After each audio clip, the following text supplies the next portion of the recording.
Good afternoon, chat. Hello, welcome. Welcome, everybody. This is going to be a great show today because we got an interview. We got an interview with somebody. Somebody's willing to sit down and talk to me, which I'm like, no, I'm shocked as most of you are. But guys, no, this is the Karen Read post-trial. You call it the aftermath of the Karen Read trial, the epilogue, whatever you'd like to call it. And it's the epilogue for Karen Read. It's kind of now the shifting of gears, I think, at this point to Turtle Boy's legal saga full time, but also the newly the saga for Sandra Birchmore. I mean, there's that's another thing that we're going to be able to dive into now. But really, we're still kind of in the afterglow of Karen Read. You know, it's still only a week and a half since she made Hank Brennan suffer, and the rest of the Commonwealth suffer. And we're going to talk to somebody who's been there through a lot of this. And not only that, they are a resident of Canton, Massachusetts. So, that is that. I don't know how much more on the ground you can get than that, because it's somebody here who could talk a lot about what's going on there. And he's a man well-versed in the lore, a lot of different lore. Just talking to him a couple of minutes ago, there's a lot of lore this man knows. So let's bring him on. It is Mike Crawford from the Young Jerks. Mike is an award-winning journalist. And guys, if you don't subscribe to him here on YouTube, he's at the Young Jerks. Also, you can find him at his Substack on Midnight Mass on Substack.com. So take a look over there. But Mike, hello. I just have to correct one thing. Yes. I think I know why you got there. I am not a resident of Canton. I'm a resident of Massachusetts. I did briefly flirt with the idea of running for Canton. Oh, I thought you lived in Canton. And moving there. I did. That was my bad. It was kind of a, I don't know. Are you familiar with Vermin Supreme? Yes. He runs for office anywhere and any place. That was kind of like what I was doing. Okay. So he trolled Canton. Good enough. I kind of did, because I was worried about that candidate, but she turned out to be perfect. So I endorsed her. Obviously, I just wanted her to speak on the issues, and I was afraid she wasn't gonna, and she totally did. So we found out she was amazing, and I never ran for Canton Select Board, but I feel like I am. Like, it's funny because a lot of the Canton people say, like, Mike, you're like honorary, like you're like, because I've aired so many Canton Select Boards. I know more about their town than my own town, and I am plugged into my town. Like, I pay attention to my own town, believe me. But I air every single one of those Canton Select Boards. I've become friends with so many Canton residents, and I do have a little bit of a history with that town, even going way back to college. So I am a local Massachusetts person. That is true. So I apologize. Your chat's all like, wait, that's not true. What the hell? And I'm like, all right, my misunderstanding. It's okay. But yes, it makes sense. A lot of people thought I was a Canton resident when I announced that I was running. It's funny. Well, thank you for being here. I appreciate it, Mike. How are you doing today? I'm doing good. I'm feeling good. Like you said, it's like the afterglow, but it's also like the aftershock in Massachusetts. Just to hear and see what's shaking down with these jurors, with Hank Brennan, the statements he's made, his brothers on Twitter making statements. A lot of the witnesses are making statements. The media's digging in, even the mainstream media now. The Boston media seems a little more interested in a lot of the stuff we've been talking about the last couple of years. So it's exciting times, and there's so many of us now locally and nationally with the YouTube shows that we're all like allies. We're all like friends now. We all support each other. Yeah. Unlikely bedfellows. Like, for me to be hooking up with the Howie Carr Network is just wild. I can't believe it. And even with Aiden, Turtle Boy, I just love that we're all working together no matter what side of the aisle we're on. Well, no, that's something actually I noticed in this trial on the Free Karen Read side of it. I guess I'll just call it the white hats and the black hats, easier that way. On the white hat side of it, when I know from talking to you and just listening to you talk and seeing what you've covered, looking through your catalog of videos, there's going to be things politically me and you don't agree eye to eye on, but we agree on Karen Read. Exactly. And it's funny because we agree on exposing corruption. Yes. And transparency. Every American believes in that, right? We believe in the 4th, 5th, and 6th Amendment. Yeah. Right. We believe in a fair trial. And I'd rather focus on that stuff. Like, for me, like politics is like a personal thing. It's like, arguing Yeah. over your favorite music band. Like it's just like who's right, who's wrong. It doesn't matter. What Mhm, matters is, you know, is this real? Is this really happening? Can we do something about mhm. it? So Oh, I agree. And it was funny because trolling some of the black hats, like I'd been called Antifa more than once, and I'm like, I am the farthest thing from Antifa you could ever oh, imagine. Trust me. Antifa. Yeah, Yeah, Antifa. let me You tell see you. that yeah, Yeah, the local, like yeah, literally like the Nazi crew in yeah. town. They used to call me Antifa Radio. Oh, Which is hilarious. Now it's like now now I'm like some people are trying to say yes, I'm right wing radio now because I yes, support some of the right wingers in town. So it's like, yes. what am I? What am I? I think I'm just Hmm. Oh, the people radio, I guess, because that's what I feel like yeah. I do is I try to put the best voices on Hmm. my show. And Yeah. it's a lot of times they're experts, but sometimes a lot of Yes. Canton residents, they speak their truth and yeah, so it's funny. Hmm. Antifa. I've been called Antifa Yeah. too. I'm Yeah. not Antifa. Well, Antifa probably won't let me in. My hair is too white. Yeah, it's a good point. But no, I thought it was so interesting though. Just the amount of that was one of the interesting things here. This wasn't one of these cases where it's like Kyle Rittenhouse or Carmelo Anthony. He's the kid down in Texas who is accused of stabbing the white kid at the track meet. Like that's going to become very political very Exactly. quickly. You know, Kyle Rittenhouse, regardless of how you felt, like I think we can all agree, it came out very political very quickly. This Mm, one, this one didn't, and I thought that was no. really it was an interesting one. It was very Uh, interesting in that regard. Yeah, I think it's because we all decided not to let it happen, Hmm. and especially like the leadership, like, if you look at it from the top down, like Turtle Boy, Hmm. Aiden Carney has been very political in a lot of his coverage in the past. Hmm. And on this, he was welcoming to everybody. Yeah, Like to me, I said, "Hey, you want to come on?" He may not have been following me and knowing everything about me, but he yeah, knew. He knew. The first night, he hmm, was like, "I'm going on Mike's show. I think he's kind of a liberal, like yeah, what I'm gonna." And he's like saying, like, we're gonna join up and elect, and we're gonna campaign for a George Soros backed DA candidate to replace Michael Morrissey. And I'm like, I'm in with. I'll work with Turtle Boy on that, and like. I mean, that's kinda like what we're doing too. It's hmm, like in when I'm watching too, the thing for me is I was watching a lot of these women in Canton who I know a lot of them are actually more liberal, hmm, and they're supporting Turtle Boy. And that to hmm, me was wild. And I was like, that's impressive. I like that. I like that they are not sticking to party lines and they're just gonna do the right thing for their town no matter what. And I hmm, just like the fact that they were all kind of working together, and I was like, "I'm in on that because you know, people can, like I said, people consider me Antifa radio or whatever. But hmm. my show over the years, I've had, mostly we started with Libertarian and Green Party people because no one else would come on, and Yeah, then we started having Republicans on the show quite a bit, and then finally the Democrats came running over. But we've had every party you can name on our hmm, show, and that's the thing I like about our show is so many times I've worked across party aisles. I was working, before this, I was mostly focused on helping workers, cannabis workers, specifically in Massachusetts, who are getting sick. The dispensaries. I'm a total cannabis guy, but I don't like the way they're treating the workers. And there's a worker safety issue. It was getting ignored. And who was ignoring it? The Democrats in the state. And I thought it was wicked awesome and interesting to see some of the Republicans who were running for office. One who ran for um, auditor, Anthony Moore, come on my show, and he started supporting workers. I'm like, you're supporting the union, you're a Republican, like, so that was wild to see. And there was also a great Democratic candidate, Diana DeZoglio. To see them both trying to get, they were both on our show, they're both competing for votes and to see them actually get along as well after the election. Those two are like working together, I can tell still.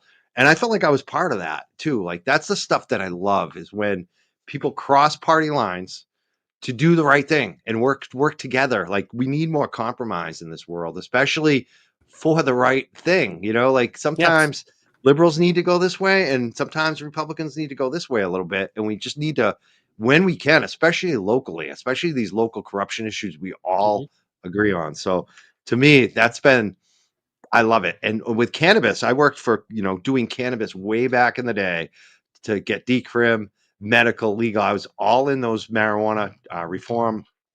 I was a president of the local uh, Mass Can Normal chapter here. We ran the biggest hemp fest around. And that organization was started by a libertarian lawyer, but it was mostly liberals. But we had tons of Republicans and libertarians that were also part of, we called it a coalition. And we always tried to keep the politics out. We tried, we obviously were courting elected officials, whether it was a libertarian or Democrat, Republican, whoever it was, to support us. And that was the idea, is that we all worked together and we kind of kept our politics out of it. And obviously, we all had different politics, and some people supported these candidates, but we always tried to work together for the common cause, and it worked. And I think that's really what I like to do, is I like to work on causes over the red meat issue on either side. No, I think that's true, and it's. I will say, and I know you guys are covering stuff, your local politics here, but I cover a lot of trials, and Sure. people see like, oh my gosh, this judge is horrible, or this judge is good, or this prosecutor is good, or it's bad. And this is where I could tell people you have a lot of control over your governance at the local level. Definitely. You get to pick the judges who decide how to rule on things. They decide how people are sentenced.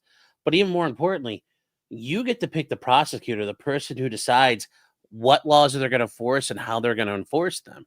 So, I mean, in a way, you get to set public policy. It's very much the same way when you're on a jury.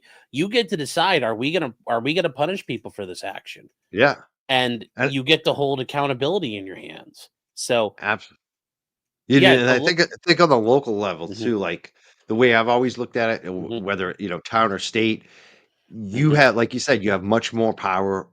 I can't affect what's going on in DC, whether it's Trump or Biden, whoever's running the country. They're not going to listen to my YouTube show or whatever I'm doing, but we can influence them through our local and state. And just like the marijuana issue, cannabis issue, like we started with decrim in Massachusetts, then we did medical and legal. We're the first state in New England, then every other state did it. So like you do your thing in your state. If it works, then guess what? Other states are going to be looking at it. And next thing you know, it's no longer just 5 states and 10 states and 15. I think it's like almost 40. I don't know. Almost most of the states have some kind of protection now for cannabis. And that's even how it Ohio, starts. Yeah. It starts that way. And somebody in chat was asking what happened to Trump. Trump folded in half forwards. Hold on. Let me see if I can What's grab going one on? real quick. Is that your dog? You had a poster of Trump. Stand up. Stand up. I did see that Trump, before. And he folded in half over. I'm gonna have to get a stick and tape it up, and you're gonna have to give Trump a spine. You might have to eliminate him. So somebody's asking what happened. It fell over. I'm like, no, I didn't take him down. He's not standing up today. So he'll be back. Yeah, he'll be back. I just it's just like give him 4 years. No, but I actually had to order some stuff for later tonight. I have to go to Home Depot and pick it up, and I ordered a couple of garden stakes, and I'm gonna tape one up on his back so he can work. But no, I do think it's the local elections that are the most critical, and totally.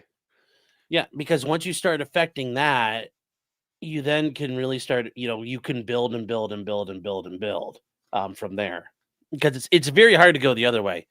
Go from the president and change the politics that way. It's easier to do it from the ground up. I do very much agree. Yeah, and that's what drove me crazy about the Greens and the Libertarians, by the way. Like they would focus more on the presidential race. It's like, why don't you run in the local candidates? Yeah, that's where you can actually win. Like you will win there. But that's Libertarians are that. There's a reason why they're called Libertarians.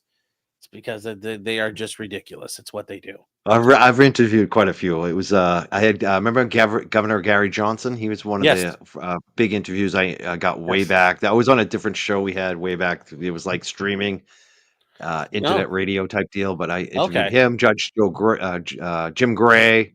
Those guys are good guys. I don't agree with them on everything, but they're good guys. No, overall they're good guys. Yeah, but there's just the libertarians are their worst. They've gotten a little wild. Yeah. Have you Well, ever been to a libertarian like I, like in, conventions or any in like college I had. parties? Yeah, me too. It's Yeah, fun. in college I did, but I mean, the libertarians now though, Oh, they different. would well, like if Murray Rothbard and Milton Friedman showed up, they'd be It's screaming at him and calling them Nazis and running him yeah, out the back. Like they'd be running him out the door with clubs, and I'm like, you know, that's like it just that's the problem with libertarianism. Like at this yeah. point, it's been co-opted a It's little bit. it's So got co-opted. Yeah. I yeah. got a friend, it's funny, back then when I was my libertarian, because I had a wicked libertarian phase. I had a little video with Ron Paul and all that. He's Mhm. great. I liked him. But one of the guys I I met love who Uncle ran, Ron. yeah, one of the guys met locally. He might be out your way. He moves around a lot. I'm not sure where he's at now, but he was running for Massachusetts. I can't even remember what he was running for. Maybe state senate or even senate. I can't even remember. But I interviewed him back then, and he's done a lot in the Libertarian Party. But I think he's kind of dissatisfied again. And Mhm, he's the best. Like he should be the guy really leading it. His name's Dan Fishman. I don't know if you've ever heard of him, but he's a I don't great think I've heard. guy. Hmm, He's like a guy that like liberals are like, oh, I don't like what he's saying, but I like Dan. You know what I mean? Like mhm, you can't help but like him. He's such a good guy, and he's yeah, smart, and he's nice. He's not trying to be like a nasty libertarian. You know what I mean? I mhm. like him. No, that'd be Solid. great. Well, somebody just said Yannetti for DA, and Yannetti was asked, He's and he not said, "No, running. thank you." Yeah, Yeah, he's they're like, not running. They're I not get it. running. They try to Yeah, get they always try to get Better to run. Who's the other one? They want Karen Reed to run. that would be a good district attorney. Yeah. I wonder if she can do it without being an attorney Oh, though. I don't know. I I have to look into that. mean, you can do whatever you want. Generally speaking, I think Yeah, it's she's a how you can look at it. politician. So, yeah, It's more of a politician than an actual attorney yeah. anyways, right? Yeah, I would agree with that. But no, so getting back to the whole Karen Reed thing here, I did want to tell you because I know I came on your show and I was saying some things I know a lot of your audience did not like to hear as far as, the odds of things and how things were looking. And certainly at that point, I was not very confident in how things were starting to shake out for Karen. Um, you know what? I get to say you guys were right. I was wrong. I still thought until we got to the jury questions, I thought hung jury was still going to be the number one outcome, but I will say by the end of the trial, Dr. La Posada and Dr. Rentschler made it like a tie between that and an acquittal or a lesser included conviction. Like those two had really brought it up at the end. But yeah, I'm happy to be wrong. I am happy to be wrong on this one. But I was just telling you guys, I know when you watch there's been so many people, especially the anti Karen side when a witness would go up, every time it was Hank demolished it or Hank killed it. You could ask these people, they sound like they're North Korean propagandists. Hank Brennan went out and played golf and scored 16 holes in one. You're like, is he Definitely. really going to score a hole in one every time or is he going to get a bogey once in a while? No, Hank Brennan did okay. And there's nothing wrong with saying, hey, the defense did okay today or they did good. There weren't that said, though, I know there were people on the Karen side of it. They're like, oh, that's a home run. And I'm like, I'll tell you guys when there's home runs. And when we got to the defense case, there were home runs. Like Oh, those were massive. And I will say the they did Welcher one great. was massive too. Yes. Yep. Um, but yeah, overall, I And thought it was Burgess. interesting to see how I will say overall the Karen side was very, very reserved. And they said, like, okay, well, things are looking good. Mm. Karen's not losing ground. She's catching up and she's closing the gap and being where she needs to be. But on the other side, I do, it's hilarious now. Just the reality has shattered. Yeah. And I know some of those people on the other side, like the, the comrade guy, whatever his name is, the towel Baghdad boy. Bob. No, the towel boy. I don't know who he Oh is. Yeah, yeah. Baghdad, Grant, yeah, yeah. whatever he Whatever is. the towel. Whatever Yeah, the towel guy. he got used like a towel at the strip club and toweled off and thrown to the Who's side. used to that though? Yeah, I was gonna say he must be, just Like all of them just not understand, a lot of them just not understanding like it's a trial. It's the same reason why we have the Super Bowl. We don't just give the guy who's the favorite the rings Exactly. and call it good. We We play the have to play game. the game. Yeah, we play And the game. yeah. And And I just any prediction before the game is just a prediction. It's not, Mhm, and even during the game, mhm, like if you're in the first quarter and you're predicting who's going to mhm. win, it's like, come on, Well, yeah, people were asking me that. Like, we're a couple days in, and they're like, "Well, how is this?" I'm like, "We're 5 minutes into the game, and you're asking me who's going to win. I don't know." yeah, And the worst part about a trial is though you don't really know because nope. you You don't don't know get to what the see the jury's going to scoreboard. do. Yeah, Yeah, it's a you don't know scoreboard what you that don't get to jury's see. thinking. That's the Yeah. biggest thing that for me, that was, Mhm, I think a lot of us on the Free Karen Reed mhm, side, I think the reason we were a little more level on it is because of mhm, what happened in the first trial. mhm, We all felt like she should have been acquitted there, and it didn't happen. So we're just a little bit like, oh man, this could be perfect for us. But at the same time, we don't know what type of tricks are being played behind the scenes. And this mhm, judge is so against us. And so there was a lot against us. And even though I felt every night, especially with Bettero on the show, and go reviewing the mhm. stuff that we were winning, especially like you said, when the defense came, it was like, we got Burgess win. We got the other Mhm, guy Welcher win. We mhm. got the bad, yeah, well, the two cops, the good cop Yes. and the bad cop wins. Yes. Like it just the two doctors, the two female doctors, Lapisato and then Marie Russell. It's just like Yeah. one thing after another. It was just win, win, win. We're winning. We are winning. Mhm. But at the same Yeah. time, that just this judge is against you. You're worried about Mhm. who's on that jury. You're worried about all these other things, and you're seeing all the little games that were being played throughout. And Hank's trying to bring in evidence. It's not evidence. There's fraud going Mhm. on, Oh, and that yeah. obviously helped. I mean, that big time helped. And then the verdict comes out, and I'm in shock. Like I'm still in shock. It's been over a week, and I'm still like, Mhm.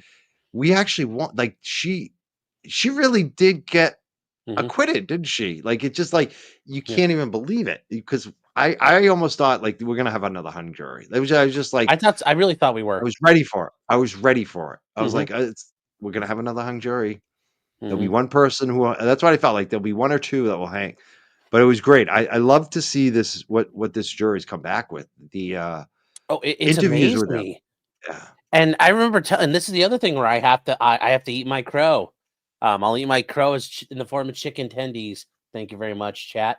Uh, the idea that you're not going to be able to sell this idea of the murder. Like, I honestly, I didn't think you're going to be able to sell that to that jury.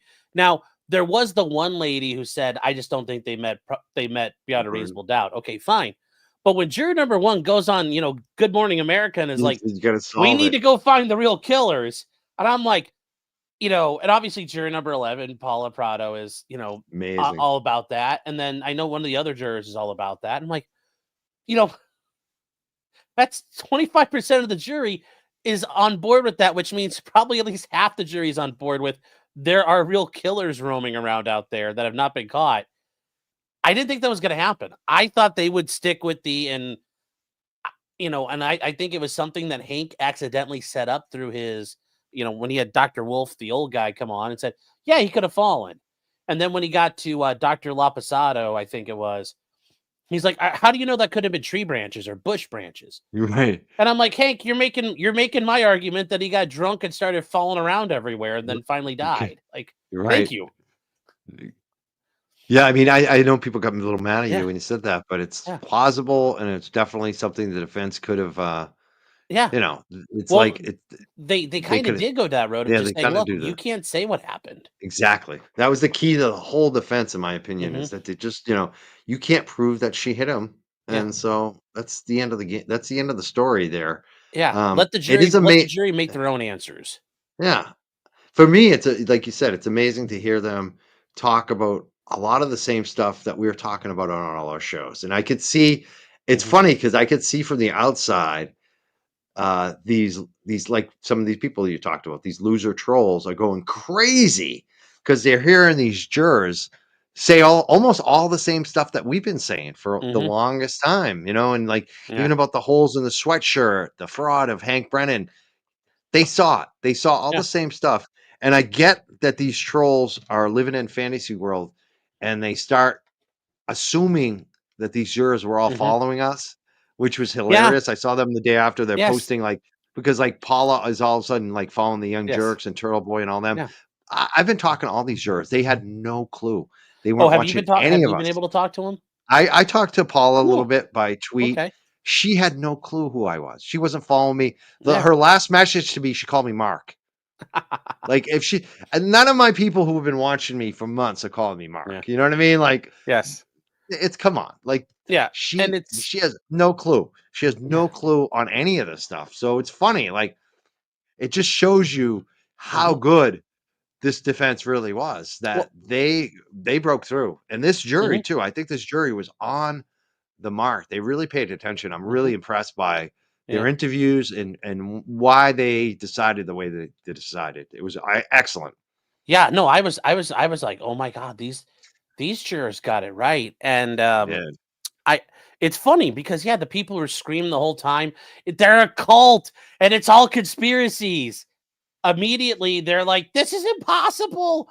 Wait, there's plants on the jury." And it's like, "Wow, I guess you guys were the cult." All like, well, that's one of those hallmarks of people who are in a cult. They think everybody else is in a cult. That's And they it. think everything else is a conspiracy. And it's like, Yeah. wow, They are in the how that cult. happened. It's so true. They are in the Mhm. cult. I mean, they really think that Paula Prado was following all of us, and Yeah. it's like, come on, are you? Yeah. And then you got Grant Smith Ellis. He's coming up with like geopolitical, like Yeah, it's there's Greece missile and Turkey and technology. Egypt, Yeah. and it's international spy ring, Yes. and there's Yes. what? What? I mean that Man. that and then he's got 100 plus people watching him. I know Yeah. probably half of them are free Karen Reed people laughing at him, but still, Yeah. he's got dozens of people who are believing this shit. That is cult like. That is cult like when you Yes. have tinfoil hat on times 20. Yes. It's unbelievable Oh, some of the stuff we're seeing. they are using so much Copenhagen. They should buy stock in the Smokeless Tobacco Company. I mean, like Grant, and I one if somebody here said they love my nickname for Grant. Well, do you like the Comrade guy? Because I call him I call him Grant Shit Smellus. I don't know. These people deserve they deserve to be ridiculed. They deserve to be buck Does. broken for what they've Oh, done. please. Yeah, I And don't think people know. I have so much experience with the Grant Smith Ellis guy yeah, because I got to say, he started in all this by as a yeah. caller into my show back in the Oh, day, and he's done a lot of terrible things to people that I know and care about, mhm, like really just stuff that you just can't even believe. And we all laugh at him. I laugh at mhm. him, but he's also, I would say, be careful. He's devious and dangerous, is what I say, Well, as well as insane. I mean, So I know we can well, laugh at them, but I speaking like to Mosey's, warn well, people. I guess I'm and this is where I get to I guess I can laugh a little harder and haughtier because we do things a little differently in Ohio, There as you far go. as things are concerned. But also, because Grant Smith Ellis, Kate Peter, and I've learned this from really the past year of watching the Twitter, Cottage Tales, all these other people that are like, this was like a social media war, Yeah. but there was a bit of a shadow war in the sense of like people are doxing each other. Oh The yeah. uh the one lady who's got her profile picture's the Botox face, the llama lady. Oh, Llama. Yeah, Carrie Yeah. Llama Yeah. So she it looks like it's and like a Kimberly snare drum. Fair. Tight as a Yeah. snare drum. Um Yeah. but she somebody like had thrown up a picture mocking her at one point where somebody had like she's driving by in a car and she's like, "Oh my god." It's like there's this like there's like this IRL war that was Oh kind yeah. of brewing of Well, I think doxing that and picture in the like car yeah, was yeah. because she showed up at a Free Karen Reed standout to surveil Oh. it. So, they've done a lot of provocative stuff. Mhm. And I think with me, following me, I don't do Yeah. that shit. I don't dox people. I don't. Yeah. I don't. I don't go out. The worst thing I do is like you do. Grant I'll warn people that he's dangerous, and then I just Yeah. laugh at him. I make jokes about it because it's Mhm. fun. It's like I enjoy it. Yeah. And like you, nothing he can do or any of these people can do to Huh. will bother me at all. But I'll just Yeah. give you as someone who doesn't kind of participate Mhm. in that stuff, it's happened to me. Mhm. They looked up and I was just kind of perplexed, like Mhm. why and how would they even get this? But I didn't even know when my parents got divorced. My parents got divorced when I was a youngster. Yeah.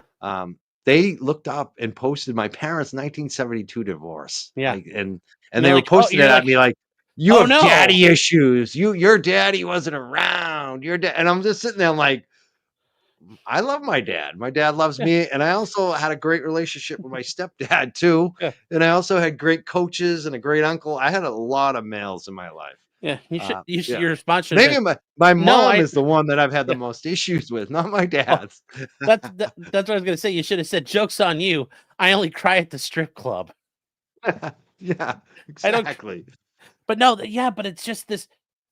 And I know it's mainly on their side of it, but they are so hell bent on wanting to dox these people. When Oh, Paula first started talking, where does that house? Where does she live? What's her yeah, name?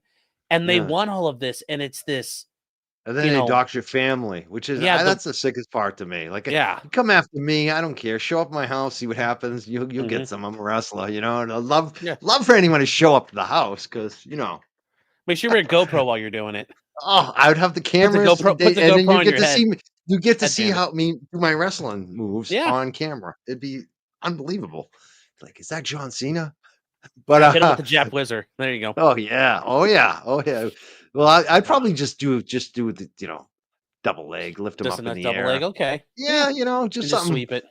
Yeah, just take out the legs, easy. Yeah, yeah. No, Jab that whiz, would. jab whiz. I might throw out my shoulder. Well, I was gonna say I'm not physically able enough to do those anymore. But yeah, I I know, remember all those from that high school. it's the shoulder, it's the shoulder Yeah, that's pinned, right? yeah, You get those? Like, oh, yeah. Well, no, I don't. But I'm a little younger, so oh, there you go. um. But no, But anyway, I mean, it's just crazy. These it people are is. truly insane. Some of them, they have no Mm-hmm. life. Um, yeah, Mm-hmm. it's funny 'cause the thing that drives me crazy about this lately too is that they've charged Turtle Boy with all these witness intimidation. Mm-hmm. They act like everybody on the Free Karen Reed side is intimidating. Hank Brennan comes out with a statement and Mm-hmm. basically doesn't admit that he presented fraudulent information to the jury. He Mm-hmm. doesn't confront any of what the jury said. And he just basically comes out and says, yeah, she's still guilty. It's this online harassment campaign. It's he's basically blaming it on Free Karen Reed Mm-hmm. and pretending that it's just one side that's doing it. And in reality, it's the other side to me that's much worse because they are protected and incentivized, I believe, by Hank Brennan and Michael Morsy. And there's an affidavit Mm-hmm. about it, about Kate Peter, about getting the Mm-hmm. money, about getting the free couch, all that stuff. And we know that they're protected. Kate Peter is the head, as far as I can Yes. consider her, of anti Karen Reed. She's the one who talks to the state police. She's the one who talks to the DA. I know it for a fact, multiple sources on this. And they act like it's us. And she's sitting there doxing, harassing, threatening, calling him an Uncle Tom, all this crap, all these people do, Mm-hmm. this crew of people on the actual jurors after the trial's over. And it's witness intimidation. We all know it. Mm-hmm. And the DA and Hank Brennan say nothing about it. They act like we're the ones doing it, Free Karen Reed, when they're people who have their protection and probably funding, as far as we're seeing in that affidavit. They protect them. Don't say anything about them. Don't act like they don't exist. And it's crazy that they sit there and talk about witness intimidation. And this is the problem with the witness intimidation law here is that they're weaponizing it to use it against Mm-hmm. their political opponents. And they're not using it when it's someone that's in their favor. And because of that, the Kate Peters of the world and all these other people know that. So they ramp it up to 1,000 because they know no one's going to do anything about it. So that's why they're doxing Paula's family. That's why they're Mm-hmm. harassing all these jurors because they know Mm-hmm. nothing's going to happen. Hank Brennan's not going to say anything about it. No. Michael Morrissey's not going to charge them. The Nope. Mass State Police ain't going to look at it because that's their sources. That's their Yeah. confidential informant right there, Kate Peter. And that's what they hired her to do. So it's legal to do witness intimidation and juror Mm-hmm. intimidation if you're doing it in favor of Michael Morsy and the Norfolk County DA. Yeah. And that story hasn't been reported in the Boston media. It's frustrating me. We're the only ones doing it, the YouTubers, Mm-hmm. That's it. Yeah, and it's only going to go from here because now the focus is on Turtle Boy, and that's the main at least from what I can tell, the majority of the anti-Karen Reed are people who just basically are fuck Turtle Boy, and Exactly. because Turtle Boy supports Karen Reed, fuck Karen Reed. And That's it. now that they're ready to go, they can now laser beam in on Turtle Boy. He defeated the protection order case of that one chick, the Lindsay Gattani chick. Yep. Like, he already won that. He won that dub, and now he's getting ready for his trial next. I think it's probably going to be not probably till next year. I think, is that what he said? Turtle Boy said probably. I'm not sure if they really It's know. going a long ways away. Yeah. But no, it's only going to get worse now, because I think for a lot of them, and this is where, and you can tell me if I'm right or wrong on this, I think they think that because for a lot of the bigger media coverage out there, oh, well, Karen Reed's done, everybody's going to pack up and go home. All the tourists are going to leave. And now Turtle Boy's left on his own. And they're going to just try to focus in on Turtle Boy and sink him in the meantime. Totally. And I know about Mhm. all those people that hate Turtle Boy, and Mhm. it's so true, because the first night I had Turtle Boy on, a lot of those people for years had loved me. And as soon as I had him on, Mhm. I was the enemy. I am the Mike Crawford. It's funny because they'll talk about, like, oh, Black Lives Matter, or the liberal this, the liberal that, but they actually don't care about that. It's just that Mhm. Turtle Boy made fun of them at one point, and they couldn't get over it, so they spent their whole life attacking him. And that's what most of these people are, not all of them, but a good number of them. And it's kind of gross. It really is. And it's they'll continue, but so Mhm. will we. I mean, there's Mhm. the national media can go away. There's going to be so many of Mhm. us YouTubers still covering this. Yeah, well, I'm not leaving. Yeah. Turtle Boy deserves all the Yeah. attention he can get for this, because And yeah, I may disagree with, like, everything he did is constitutionally protected, but I think he set himself up for he he knows they're all corrupt, and he does, I think he was good until he showed the phone on his streams, like the phone yeah, I number he's shouldn't have done calling. that. I agree. And Shouldn't have I done that. think that's, while it's constitutionally protected and I don't have a problem with it, when you're trying to show a jury, hey, look, I'm Mr. Nice Guy, I'm just being, hard hitting journalism, it gives the government, he kind of gave them some Giving them a little ammunition to leeway to use. get in Yeah. there. Yeah, yeah. It's like So, sometimes you need to be a little more strategic and yeah. just a little chiller and safer. Like, But I and I also think get, though. I think he also gets that now too. I Yeah. think that he's doing that now, Hmm. and I also think that Hmm. we need a guy like him.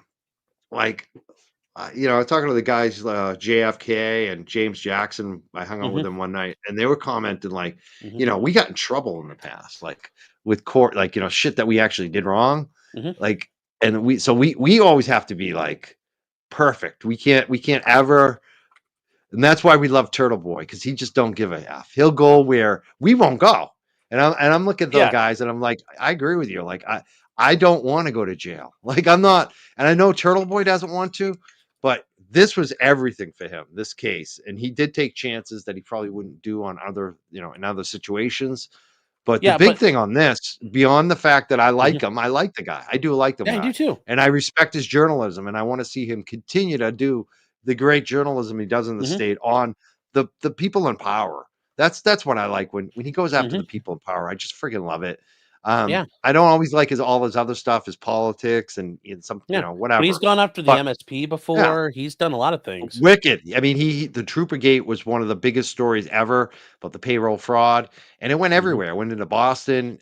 When it went national, basically. All of a sudden, everyone's like, "Oh, we got to look into payroll fraud." Like, everyone started looking into it, and they found Hmm. out that it was going on everywhere. So, like, he's been amazing. There's been so many stories like that. Number one, back the blue guy broke the most police corruption in the state, and why? Because cops trusted him. Cops were watching his stuff and saying, "Hey, I can't speak up at work because thin blue line. Maybe I'll just Hmm. give Turtle Boy a call and give him a Hmm. leak, and he can out this corruption for us." That happened a lot, and so Hmm. I really, we need it. I appreciate it. But not only that, even if you don't like Turtle Boy, you got to consider everybody who's on Twitter, Facebook, YouTube, wherever you are. If you post on social media anywhere, they can come after you. If you post something that they don't like and they Mm-hmm. can consider it witness intimidation, they can do the same shit to you. And if they get Mm-hmm. away with it with Turtle Boy right now, they're coming after me. They're going to come after other people next. This is what they're trying to do. They're trying to make an example of him, trying to Mm-hmm. scare people away, and they're trying to push it back on what's been happening, the push for transparency, Mm-hmm. the push to expose the corruption. They're going to start targeting more people. And Mm-hmm. so that's why we need to back this up. We need to win this to make sure that we protect Mm-hmm. First Amendment, the right to do journalism, the Mm-hmm. right to have a YouTube show and talk about these things without Yeah. having the Gestapo knocking on your door and threatening you. And it happened to me. Like they didn't actually knock on my door, but K. Peter was threatening. K. Peter was specifically saying, "You need to go talk to Tully. If you don't, you're going to jail next." That was the implication, Mm-hmm. and threatening me, saying I was doing things that I didn't do, saying that I did criminal things. I didn't do them. I knew that. I actually signed an affidavit about some of this shit related to what Lindsay said about it. Um, and this is what they do. They have someone who I consider to be a criminal. She's up on witness intimidation charges herself right now. So she, at one point before that, she was claiming I was doing it. That I had to go talk to the state police, obviously implying that I should go pretend and lie about Aiden to get out of whatever fake jam they were trying to pretend that they were going to push on me. So this is what's going on. They're incentivizing these little snitches, these little criminals to go after their opponents on social media, and they have this huge campaign. We saw it, and it continues. And this is why we need to defend Aiden. I am all about Aiden. We got to win every charge, dismiss Mm-hmm. him, and Oh, I support think him. so. Fund that. Yeah, I want to. I want him to. I want him to win all of it, and me too. we're just now to the point of, and I think people think this is, this is it. The blow has been struck against the government. No, it's just now been exposed. The government is Huge. now dangerous because now it's been wounded. It's been harmed, but it's not. It has not been knocked down a peg. I mean, all Nope. that happened, like the only casualty out of this so far has been Proctor. Yeah, Michael Proctor. Everybody And else, Buchanan lost 3 or 4 days of. yeah. Yeah, Trooper Bukaki lost a little bit of hurt pride, and he went up there and he had to take his lumps in front of everybody. Like that's part of his penance, and that's it. Like those are the only two people that suffered so far. So I this is far from over. This is far from over, and this is people understand. This is the long road, especially when you're yeah. dealing with a Systemic. systemic issue like this. You are gonna have to keep working. It's not a Mm, it's a multi-season show. exactly. This is like season 2. And there's, to get all the way to the end, it's going to be 5-6 seasons of this. That's It's right. not at all going to be. And that's Yeah, just yeah, wherever it is you live, not just yeah. Massachusetts. That's it. It takes a long time to get change, no doubt about it. Mhm. Even when it's fast, it's slow. Yeah. I mean, like, we have Turtle Boy, we got Sandra Birchmore, Mhm. um, and we got what's going on with DA Morsy too. Like, there's going to be an election in 2026, Mhm. so it's going to be interesting to see if he runs again. I hope he does. I hope he does. Like, there's a good chance he doesn't run for reelection, but I think he is crazy enough to run. There's some indication he might actually run. That's what I Mhm. heard from one of the leading candidates this week. And I'm looking forward to it because I think we're gonna have so much fun. Microdots is already plotting campaign videos that he's gonna come up with, some hit pieces. We will have so much fun with Michael Morrissey if he runs in 2026, and I hope everyone joins us. Mhm. Get your memes going, like start planning, like because this is Mhm. gonna be fun. And if he does campaign events, we're coming out. We'll be there. Yes. And this actually kind of goes into, I think you might be able to explain this because I know you're kind of one of the people on the ground there. Since this has happened, are there more people who are now like everybody's kind of coming out as Karen Reed? Because I'm assuming there were probably a Yeah. lot of people who kept things quiet. They're Oh like, I yeah, don't want to start a fight or don't want to cause problems. definitely. Yeah, And definitely. okay. I mean, and especially you can kind of see people who were kind of supportive but weren't too public. All of a sudden, Hmm. they're like posting their pictures and making their posts. Definitely, it's been a lot of that, which is good to see. Like more people are feeling comfortable sharing their experiences and what they're seeing. So yeah, there's been some of that definitely, especially from the like just the general public, people I grew up with. Mhm. Yeah, I definitely That's see that good. a lot now. That's good. I mean, some of those people might be fair weather, but I assume a lot of them are truly honest. They wanna be, they didn't feel comfortable saying it, and I hope, even in a place like Canton where the Alberts and the McCabe's run around, I'm hoping there's more and more people who are willing to realize and look at them and say, "Wow, you guys are just pieces of shit." Well, that's the Not thing. The Yeah. media pretends like the town is evenly split. Mhm. It's not. It's not. 80% pro Karen Reed, Good. 20% are friends of the McAlberts. You know what I mean? So like, Mhm. and what you have a lot of is, I hear these stories all the time. I'm not gonna name any names, but like, you have like, let's say the mother is pro Karen Reed. She's out there holding a sign. Mhm. The adult children are now upset because half their friends are the McAlberts and they Mm. don't want to hang out with them anymore. And so that sometimes like the kid will stop talking to the mom because Really? mom's It's getting that mom's bad? holding the sign has Oh. alienated them from their lifelong friends that they grew up with. This is happening Mm. a lot. So this is why the McAlberts do have 20% because they grew you when you grow up with people Mhm. and you're friends with them, you'll often see the bad side of them, but you kind of ignore it because you got this history with them. You know what I Yeah. mean? There's a Yeah. lot of that that goes on. We all do that in our lives. You Yeah, don't but love all your friends, but you yeah. just, you remember like, oh, remember that night we had that great, or Yeah. we won that football game, or we raised Yeah. all that money for Jenny when she had cancer, or we had a great night at that Mhm. whatever it is, you just kind of overlook.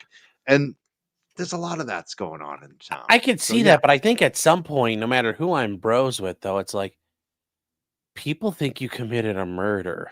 But what It about the issue is that these Yeah. okay, let's Yeah. say that you think of this group of people did something horrible Yeah. like we're talking about. What about their kids?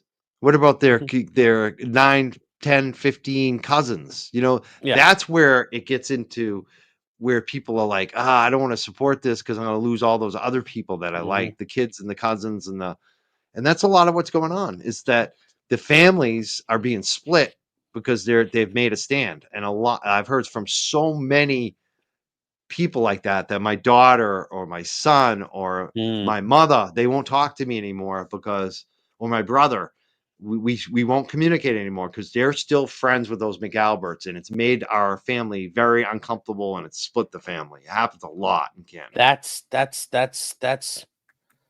I was actually gonna ask you that question here, and I was thinking, I'm like, I hope you're gonna tell me, "Ah, no, it's all good," but damn, that's sad to see.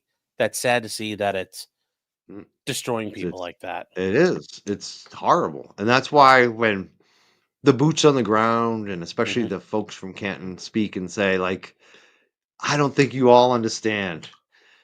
And there's a lot that they don't say, and Mhm. sometimes they can't say it, and they'll tell me behind the scenes privately what's really going on, and it's heartbreaking, and as much as I've given up in terms of time and energy and concern and being worried these people are gonna all that shit, it's not like that. It's not like the kitten. The people that live in that town, Yeah. and then a lot of them are scared. A lot of them are scared that something's gonna happen and police aren't gonna be there for them. And they're also scared that there's gonna be retribution because that's the way this town works. Oh, well, And Lucky said that. mm, Lucky when he was talking about what happened, he's like, "Well, I give them some courtesy." I mean, really, the answer is, I don't want the cops smacking my taillight when they stop me for a speeding ticket. right. That's what he's talking about, and, Yeah. um, Bilaki's a perfect example. He used to yeah. work at D&E. He knows all these Mhm. people, Yeah. He's caught between two groups of people. Mhm. It's a tough spot to be in. And I will say, when you look at especially the Alberts sitting there on the 2020 thing, they look like a couple of thugs. They do.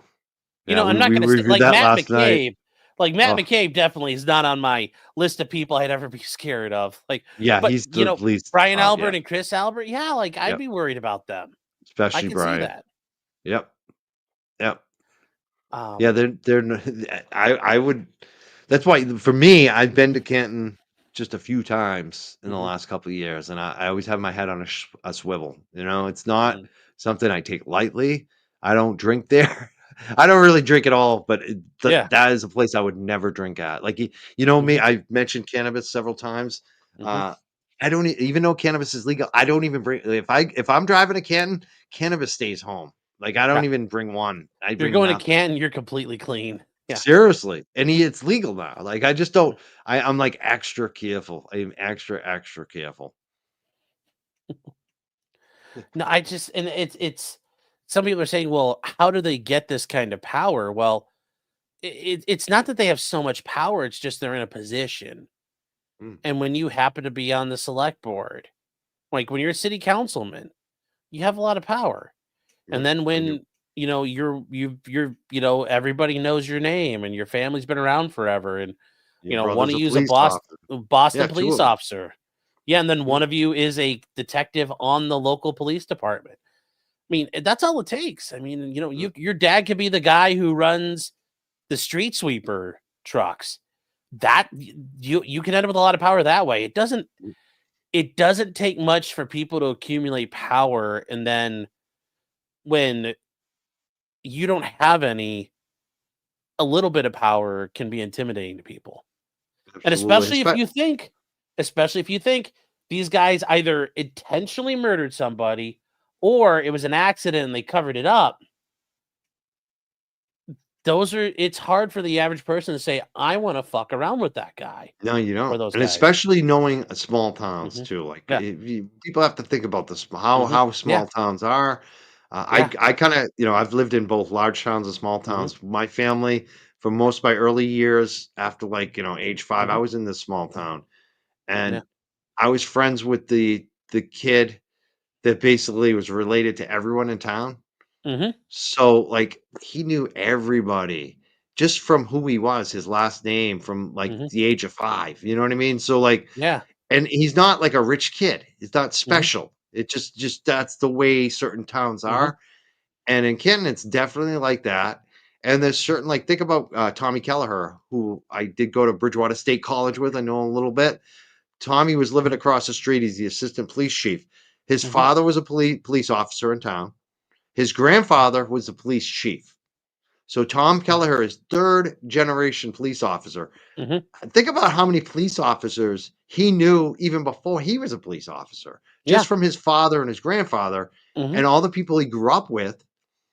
And the Alberts know all those people. Like the Alberts are Yeah. a very similar type of family where they know everybody. And when Hmm. you know everyone, you kind of get special treatment a little bit. You just do. If you're Hmm. that's what it's like Yeah. the towny advantage, when like I'm in a different town now than I grew up in. So I don't know anyone. Some of them know me from maybe what I do Hmm. here. So Yeah. maybe I get a little bit of privilege because of that, but mostly they don't know me. They don't know my family. But if I go back to the town I grew up in, I could get special favors there just because I grew up with a lot of the guys, like you said, that run the DPAW. They're the cops, they're the firefighters, they're Hmm. select board members. Like we know each other because we played little league together.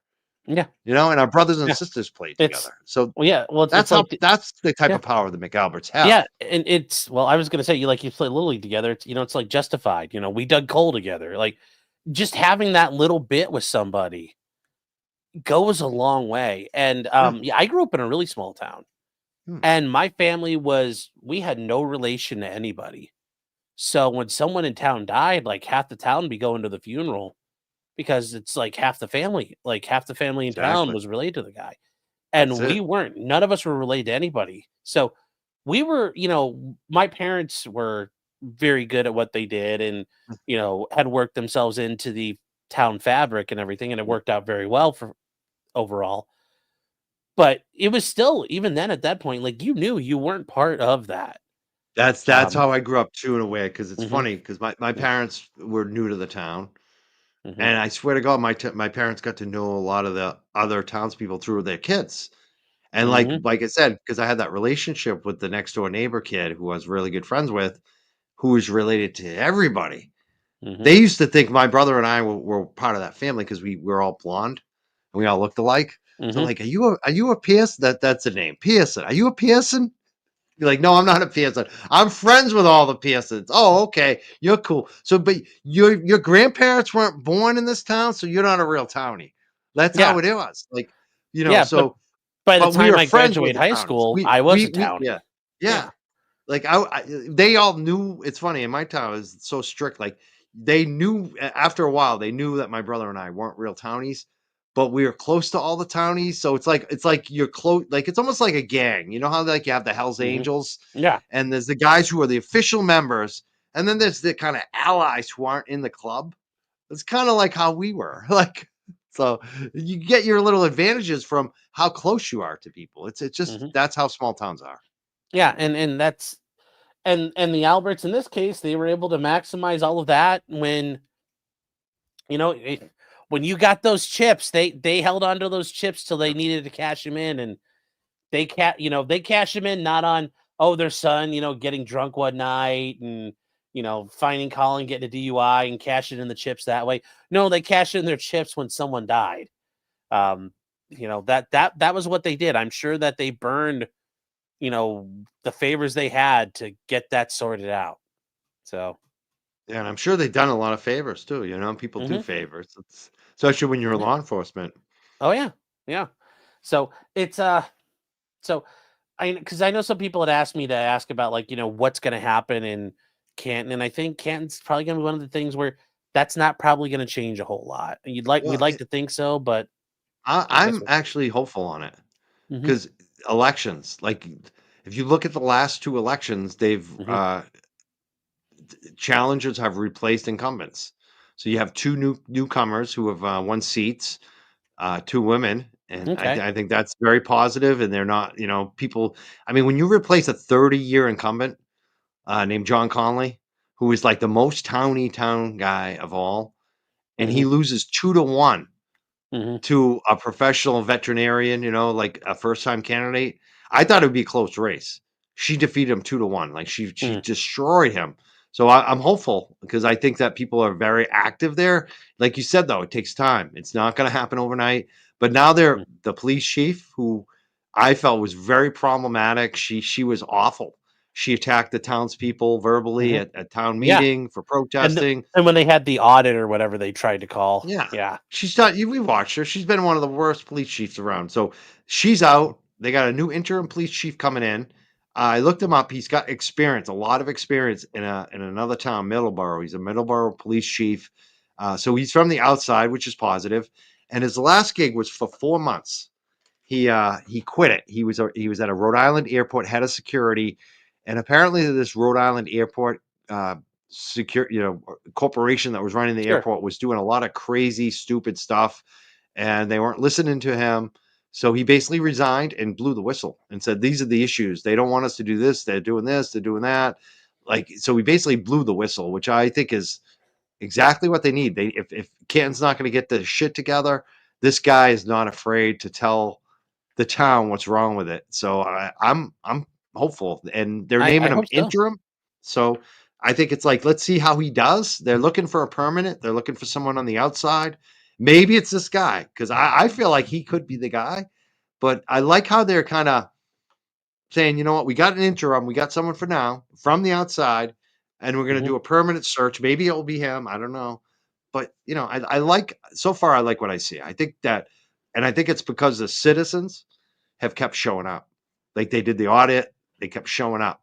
Hmm. The implementation was a fight. The audit still kind of got screwed up. They're still showing up. They're still there. And they're still like that Susan Harrington win, beating Hmm. John Connolly 2-1. They all showed up. Like record votes are coming out. So I feel like it's slow but sure. Like you said, it's not going to change the culture of the towny stuff may not Hmm. change, but Yeah. maybe the government will be more transparent, more listening to everybody, treating people Hmm. fairly. I think that police chief has that intent, and I hope he's able to make some change. And I think a lot of the Hmm. police officers too, on the force, are younger guys, and they don't want this shit. They don't want to be hated by their town, and I think Yeah. that they're going to be open to change too and doing the right thing because they Hmm. know. I think hopefully some of these police officers realize they need to get the town confident and trusting in them again, and Yes. this is how they do it. So hopefully they I all hope kind so. of get their shit together. Yeah, no, I really do hope so because, and like you said though, now is the time where you can actually push. because now this has come through. But yeah, I can only imagine like if I met like if I'm, let's say I go to, Florida to go see my parents, and I run into, one of my parents' neighbors, their son comes over and he's like my age, like, what do you do? Oh, I work for the Canton, Massachusetts Police Department. I'm like, oh, you must be a tard as well. Like, did you think the solo cups were a good idea? Oh, can you imagine how Because many of them probably have their resumes out looking at other yeah, towns? no, and that, like I said, that's the thing. Like, you're like, oh, like, Demoralizing.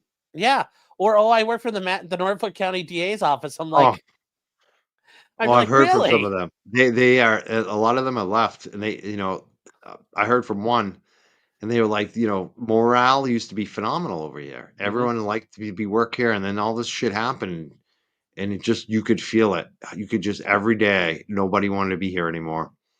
So Hmm. yeah, And yeah, I just, yeah, I mean, it's just when you see these organizations sitting down, or like if I went to like a CLE or a convention or something, and like Bev starts talking as a keynote speaker, what the fuck? I have nothing.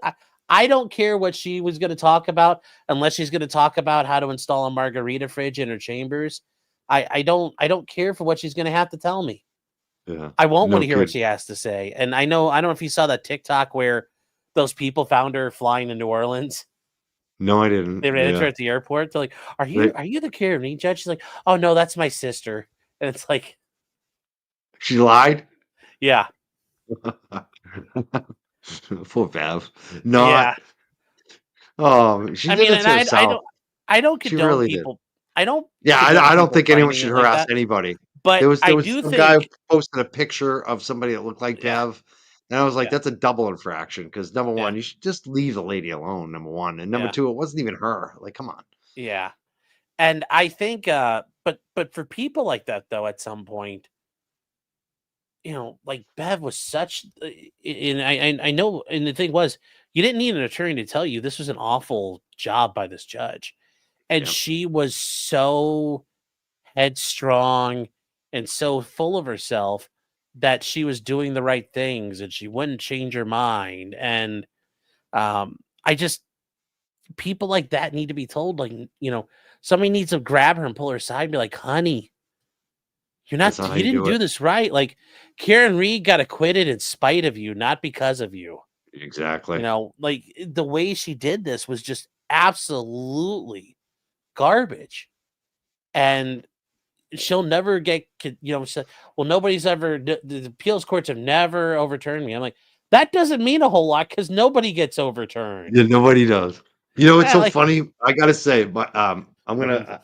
I kind of kept this close to the vest. I okay, hope I'm not gonna get in trouble. Whatever. My girlfriend's father used to be a judge. okay, And so she's got a bias.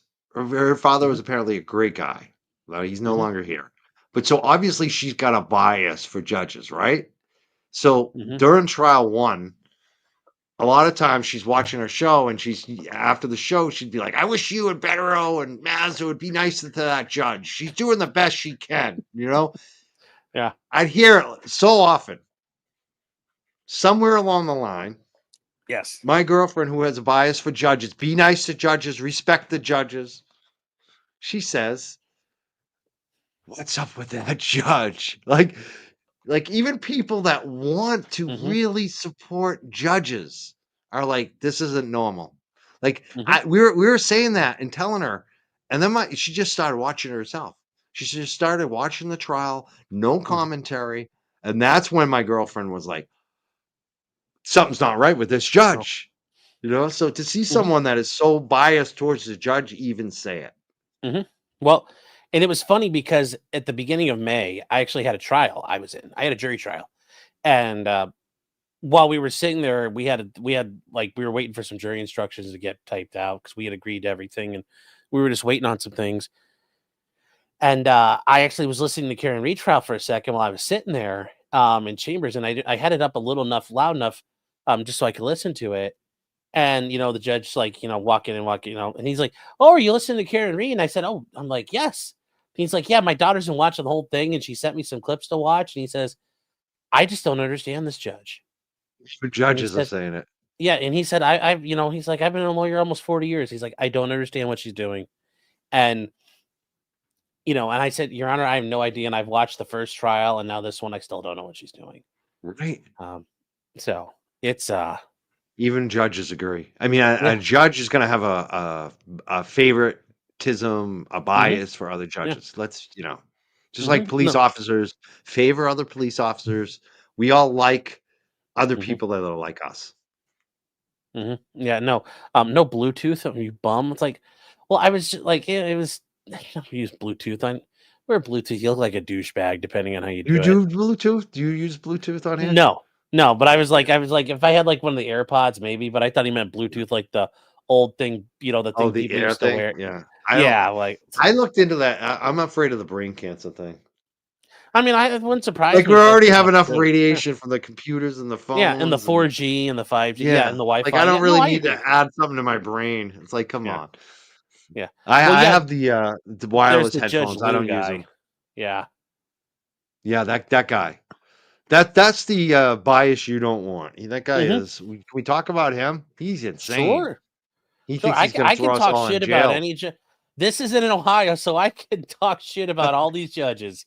I'll Oh, say whatever I want. yeah. I mean, have you ever seen a former retired judge like this? I thought they weren't supposed No. to speak at all, and then Well, not only is they he can give speaking, it's commentary. crazy. Yeah, There's nothing wrong with them giving commentary because like there's Judge Erskine. She was going around it's true. kind of She's like good. counterweighting it. So I have no problem with the judges commenting. But yeah, he and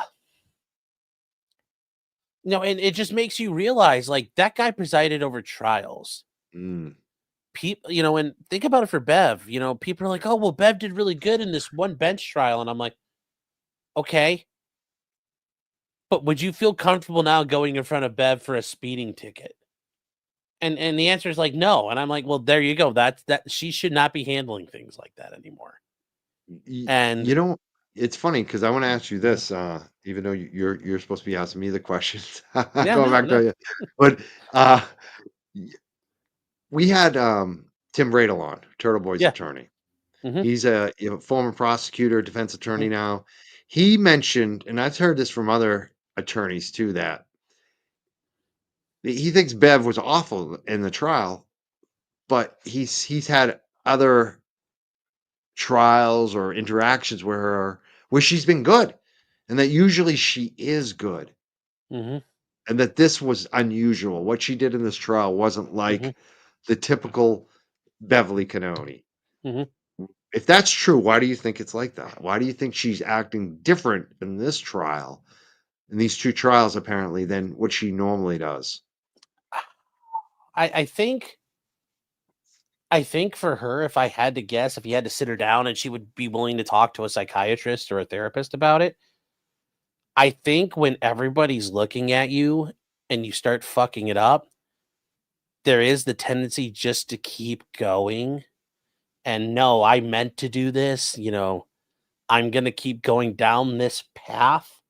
Yeah, And if she starts reversing, it looks bad.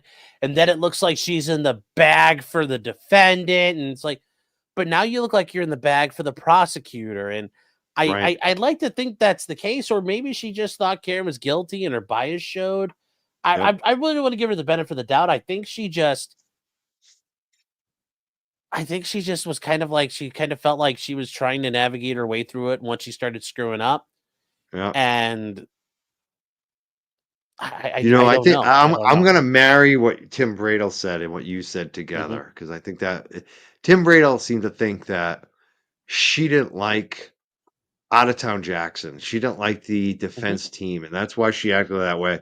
And I'm gonna add to it, like maybe she felt like that defense team Jackson showed her up. Oh, So maybe well, that's when what you it is that she felt if they like if showed you you put up, you yeah that's that's where if I was in her situation and I'm like, wow, these highfalutin, yeah although you're on the East Coast, but yes, the highfalutin lawyers from LA are showing these you up. It's like, yeah, Hollywood the people, Hollywood yeah, big shots are showing you Hollywood up. It's like, Jackson. well, what am I doing wrong? Although the funny thing is, I know David Yanetti's a fixture. He's got an office Yep, right there in town. he does. And although to be fair, I mean, Bev knows who these people are. She knows who Yannetti is. She knows who Alan Jackson is. And then Bob Alessi, and I don't know if your chat is aware of this. Bob Alessi works for like one of the biggest law firms in the world, Yeah, and New is York. one of like the high-ranking partners in that law firm. That's right. Like They do defense. They do global. the vice chair for global litigation at DLA Piper, third biggest law firm in the world by revenue. Wow. And they do litigation, SEC, FDA. Like they're involved in the federal government it's stuff like so much. like if you guys ever want to see somebody who's Harvey Specter, that's Harvey Specter right there. And yeah, I'm sure she didn't like all of that, but to then turn around and let Hank Brennan rub his balls in her face like that. Yeah. That was like, if she didn't like Jackson, fine. But I'll show you how much I hate you, Alan Jackson, by letting Hank rub his ball sack on her face. Because the way Hank did all those things, like, no, over here, look at me. Yeah. And just the way he acted at trial, that's inexcusable. And if I had tried that, like, I can tell you, yeah, I'm in Ohio, and it's all, we're all simple folk out here and all that. But if I was trying that in a trial, the judge would come up like, hey, counsel, can you guys approach? And he might take me into chambers like, what the fuck are you doing? Or if the prosecutor started doing that, he'd look at the prosecutor like, the fuck are you doing? Are you okay? Is something like, what's going on here? Why are you we having a bad day? Are you on drugs today? Do you have a bad reaction? You having a allergy reaction or something? Yeah. Like, what's going on? Yeah. But instead, she let Hank, and I'm glad the jurors saw it. Yeah, exactly. Because Hank acted like a complete asshole. Turned him off. Yep. The whole time. Yeah. And that's a very big danger. I mean, at some points, yeah, if you're in a fight with a witness and you're up there and it turns into a fight, okay. And the jurors like that. They like you're holding your own. It gives them something to like, ooh, this is interesting. But when you just come up there and Dr. Russell sit there and, oh, I've been a doctor, she's the astronaut millionaire cowboy. She's done it all in her life. And Hank Brennan just starts coming after her. It's like, you're attacking somebody's nana. Yeah, that's crazy. And I can't imagine Hank's because I don't practice up there, but I can't imagine what Hank's like position is in the legal community up there right now. Because if I had a divorce hearing or some sort of civil case, whatever, where we had to go out, we had to sit down and have it kind of like a face-to-face. We're sitting in the conference room. Our clients are out waiting in the hallway. We're trying to figure something out. I'm not sure I would trust a goddamn word coming out of Hank's mouth at this point. No way. And the way he's acted and the way he does all that, I would have. You wouldn't have any friends in town. Nobody would like, hey, can I get a continuance? Fuck you. Hey, can I get fucked like that? That's what happens when you become an asshole. So I can't imagine this helps Hank. Like, I don't know why he did it this way, unless this is how he always is. And if he is always this way, I don't know how he became a successful lawyer, because you generally can't, when you're on your own, act like this. It doesn't work. So definitely not. I don't know. And really, especially the statements he's been putting out after the fact too. It's like, how about respecting the jury too, buddy? Yeah, like the jury that sat there for weeks and weeks and weeks and weeks, and he's just a piece of shit. He really is. Took all that money, and he still got more money to bill. I bet he's a couple $100,000 more. But at least Morsy had the balls to say, the jury has spoken. Yeah. Okay. Like, it's something. And Hank just crying about the victims. I mean, although to be fair, I'm not sure if your people watching me at all during the trial, but every time Paul sits there, Paul looks like a Neanderthal to me when he's sitting there, especially with his like little frontal brow that he's got going on. Yeah. So Paul's sitting there in the back, they have him just sitting there. He's just staring, looking around. Every time there's a sidebar, and I'm, Paul, like, I would just start talking as Paul, and it's like, Paul think law house fun. Paul like law people. Paul not like Karen lady. And when Paul's sitting there in the suit the one day, it's like, Paul wears suit. Paul wears suit. Paul looked like engineer or law people. Paul was a good football player. I'm sure he was. He was. Him and Tully, they were both on the same team. Tully Oh, they were? and Oh. yeah, they played at Stonehill College on the football team. It's funny, back in the day when I was at Bridgewater, we used to go to Stonehill because it was mostly all girls. I believe it was an all women's college, but then they went co-ed at a certain point. Okay. So like when we used to go over there, it was still, I think it was co-ed at that point, but it was mostly women still. So we used to always go hang out with over at Stonehill. Yes. So yeah, it's funny. Yeah. But that's where they went to school, and they were Okay. both athletes. That's interesting. That's interesting. Yeah, I know Paul had to go to court for Turtle Boy, Played football. but that's why he's wearing the tie. But Yeah. I was just thinking, Paul wear tie. Paul Paul texted. I don't know if he texted her. I don't know how he got in communication with her, but Paul wanted the fake victim to show up at court. Which one? Oh, when Turtle Boy was there to Lindsay, to run him out. Yeah.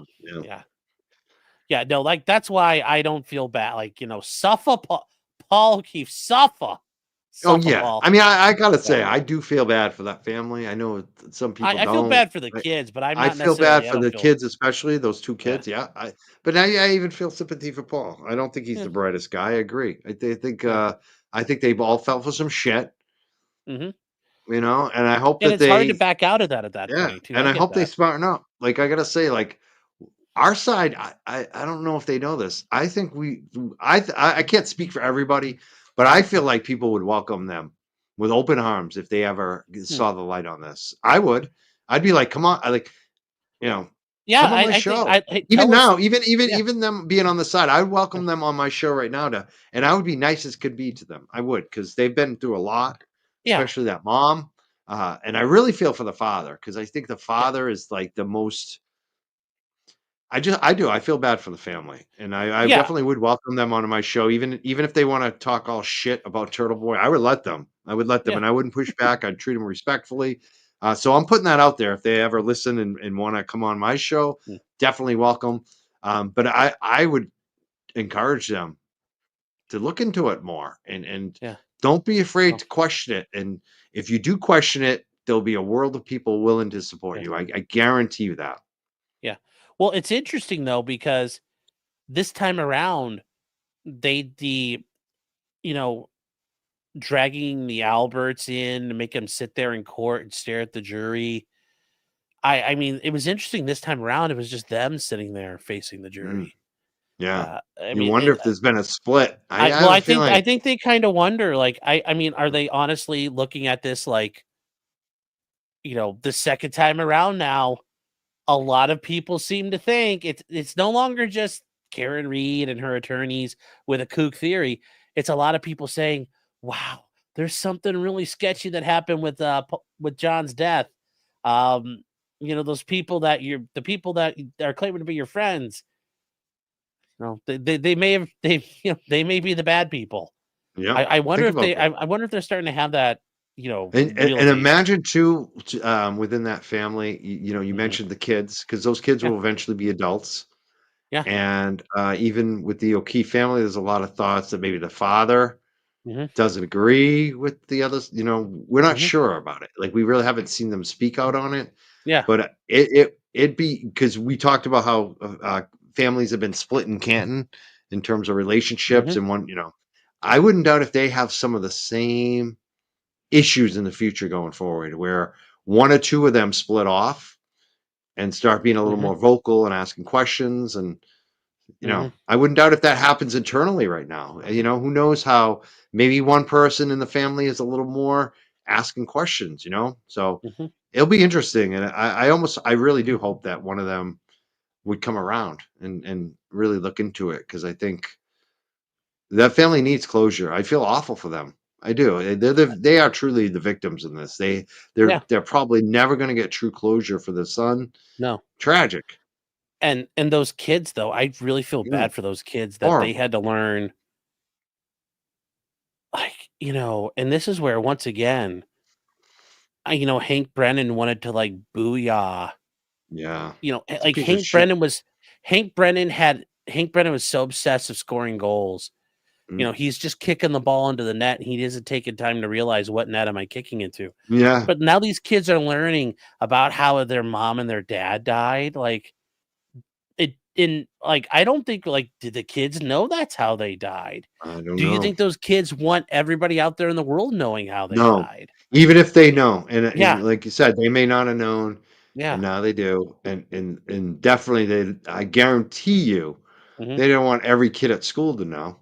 mhm, They might if they knew, they might have a couple friends they might trust that with, but guarantee you there's some people in that school they did not want them to know about all their info, about their parents. mhm, So yeah, yeah, it's terrible. and like I Why? said, Why those do that? mhm. Well, and getting to the kids, the one thing I think, as far as any of the pro Karen Reed side of it, that lady who went over and danced at the house, Yeah, that was, I'm not gonna lie, if that car had clipped her and broke her hip or something, I would have laughed at that.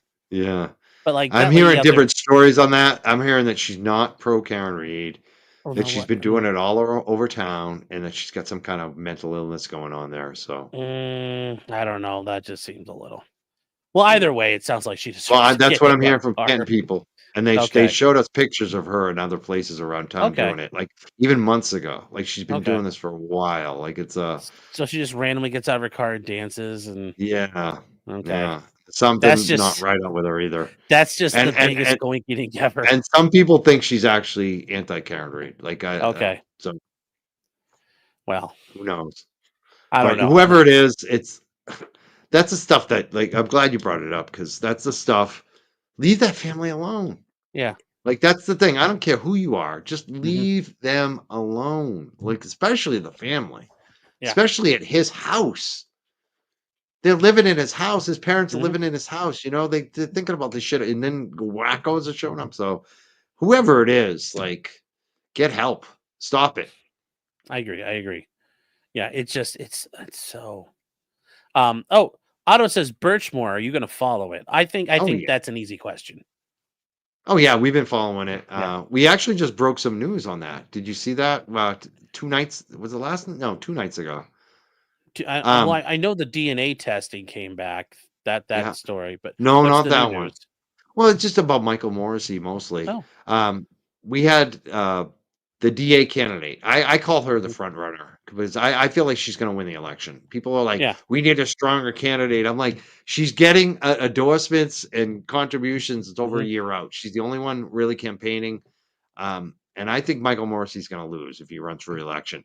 So she came on the show and she's discussing how she went to Quincy, which is the stronghold for Michael Morrissey. It's the mhm, most populous city, basically, in the okay. district. It's a lot of Irish Americans. It's also a In lot of hack. Boston, no way. Yeah, in Quincy especially too. Like Quincy is like that kind of Irish town. It's like Mhm, Southeast known for it too, but Quincy too. And mhm, there's obviously some other populations there, but it's yeah. kind of a hack town. Quincy's kind of a hack town.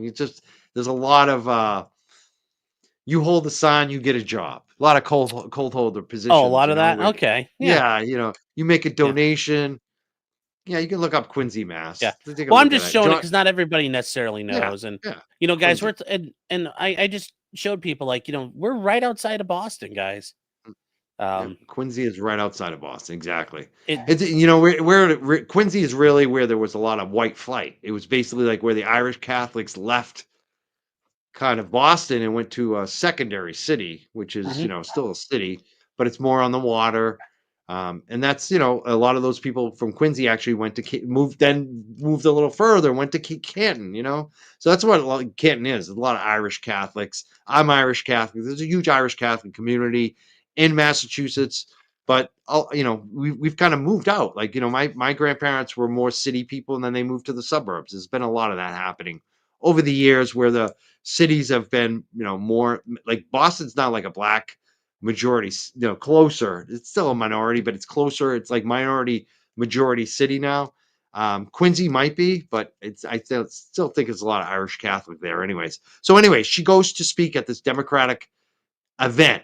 It's a caucus to decide the convention who gets to speak at the Democratic state convention, and different candidates give their speeches and do a little campaigning. She gives her stump speech against Michael Morrissey. One person starts heckling her, giving her shit because it's his stronghold, and she's criticizing him on Karen Reed and Sandra Birchmore and all the other stuff.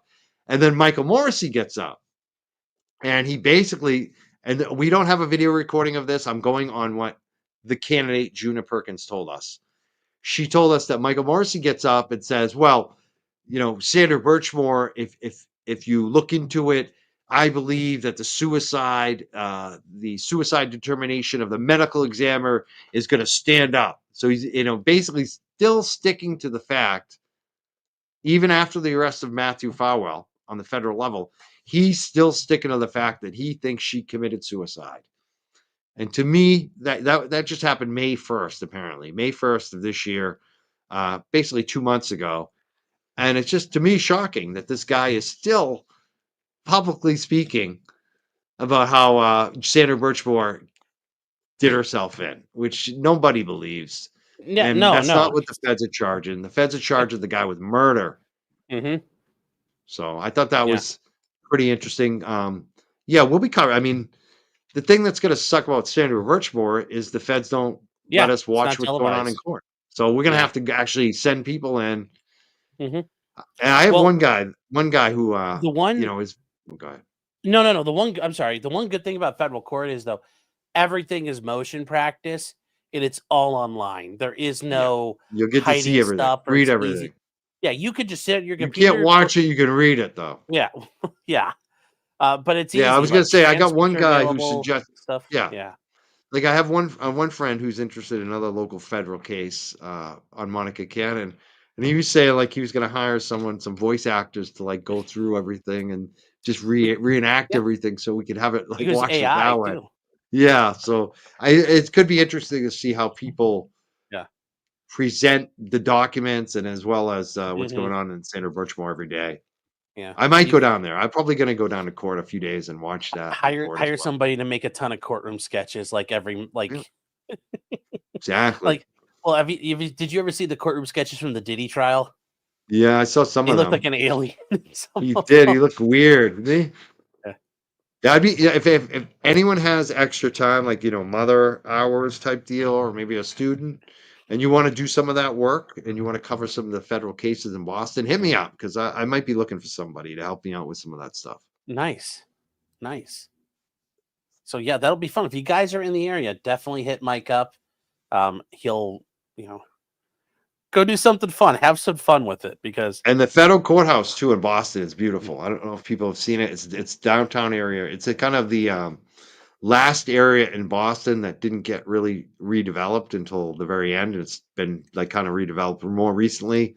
It's the seaport, so it's like you're right on the water. It's this beautiful glass encased building, and when you're in the like lobby area, you can see the water. And there's places to walk around there. There's a lot of cool restaurants, a lot of new housing in the area. So it's kind of a fun place to do a trial, actually. So I think we'll all have fun over there. Just don't fall in the water. Don't fall in the ocean. Don't fall in the water. Just be careful.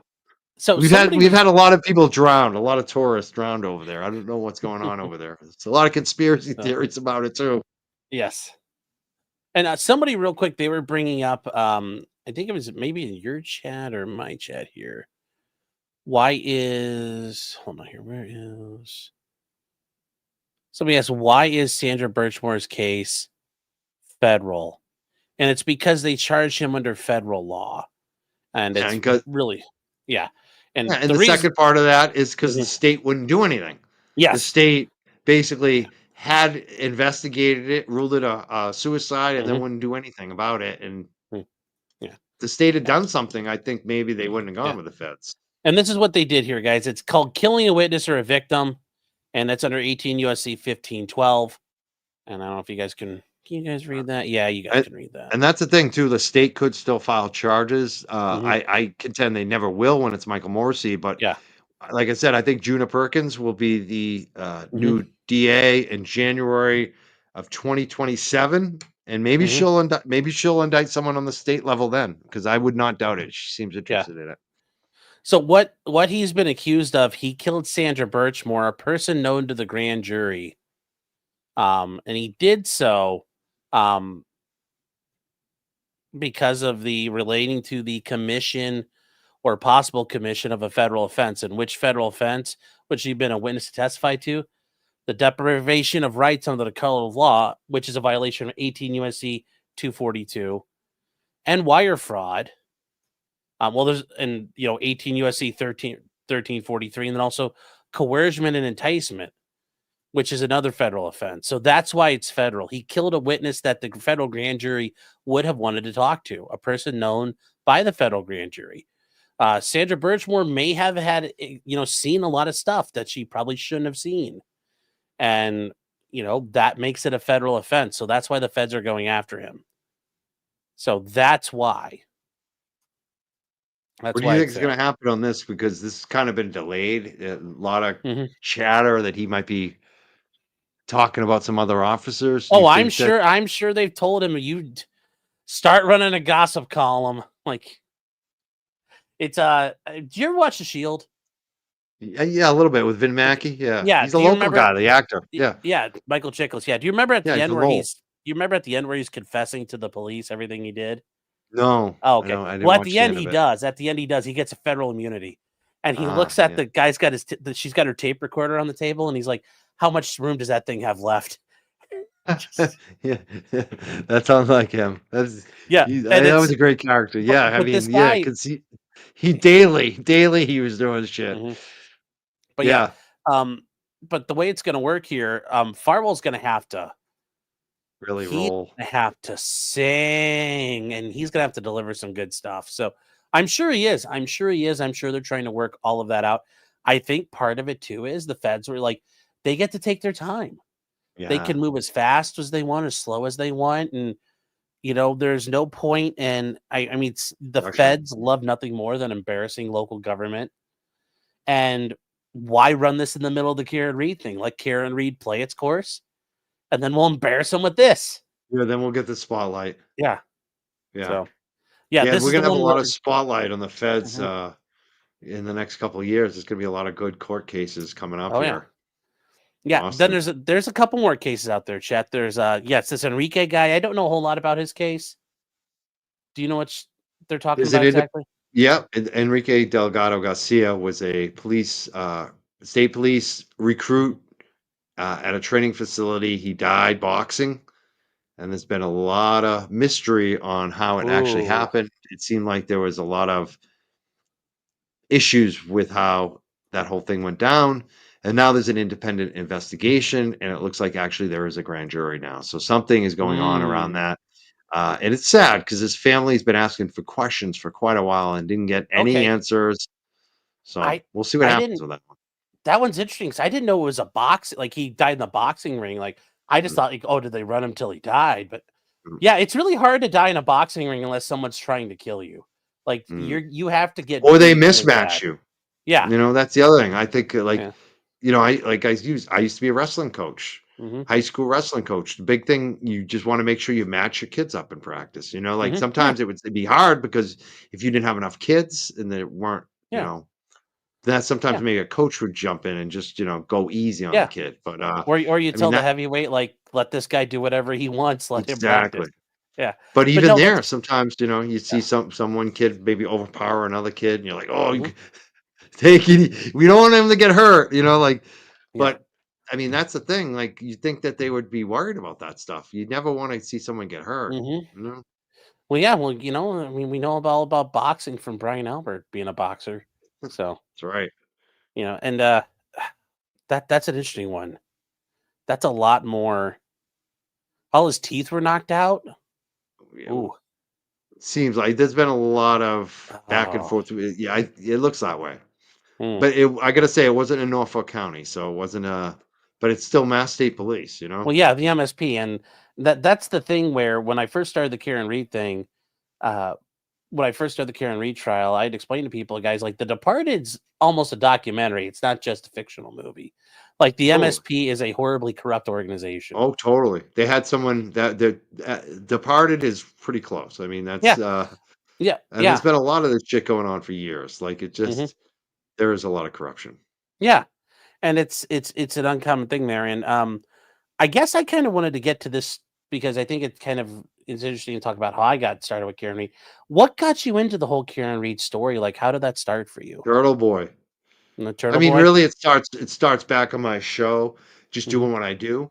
I've been doing the show, The Young Jerks. Now, this is the 11th year. It's shocking, I know. And we started, it wasn't even on YouTube or Facebook. We weren't even doing video. It was just a streaming audio show on a radio network. It used to be run, basically the guy who had all the jam spaces in Boston, a musician. He would have some comedian shows and some musical shows. And then I was like the public affairs show. I was like the serious show. I bring the politicians in, talk about musician rights and things like that, and even some of the other causes like cannabis I did. So I've been doing that for a long time. Had a lot of liberals on the show, leftists, like I said, also libertarians, everybody from all parties. And I became aware of Turtle Boy, and specifically his blogs and him going after people. And sometimes they'd be my friends, and sometimes they'd be people who were allies that I felt like actually deserved to get exposed for their bad deeds, but maybe I didn't want to do it. And I'm starting to see this guy, he's doing it. But he's right wing. And a lot of and one of my people that I really supported on the like kind of Black Lives Matter angle, she went at him and he went at her, and they had a huge feud, and I was backing her. But then I realized she was not. We'll cut to the chase. She's up on federal charges. So she's got her own federal case happening in that Joe Moakley building. And Aiden was one of the people that took her down. And there's a lot of other stuff like that I saw him reporting on. And I basically came at it from the beginning like, I don't like this guy. He's attacking people. He's too crude. He's too nasty. He's right wing. And then I started realizing, wow, he's actually doing a service for us. He's getting rid of the worst people that no one else wants to oppose because they're leftists, and we're a leftist state. So that's good. And then he's a back the blue guy, and he's exposed the most police corruption in the state. That's when I really said, wow, this guy's got principles. He's not just going with his politics. He's saying, you know what? I'll back the blue, but if you're a bad, dirty cop, I'm going to expose your ass. And what I also realized is that a lot of the cops that were watching him and loving him were sending him tips about the other dirty cops. So that's how he started getting some of these big stories.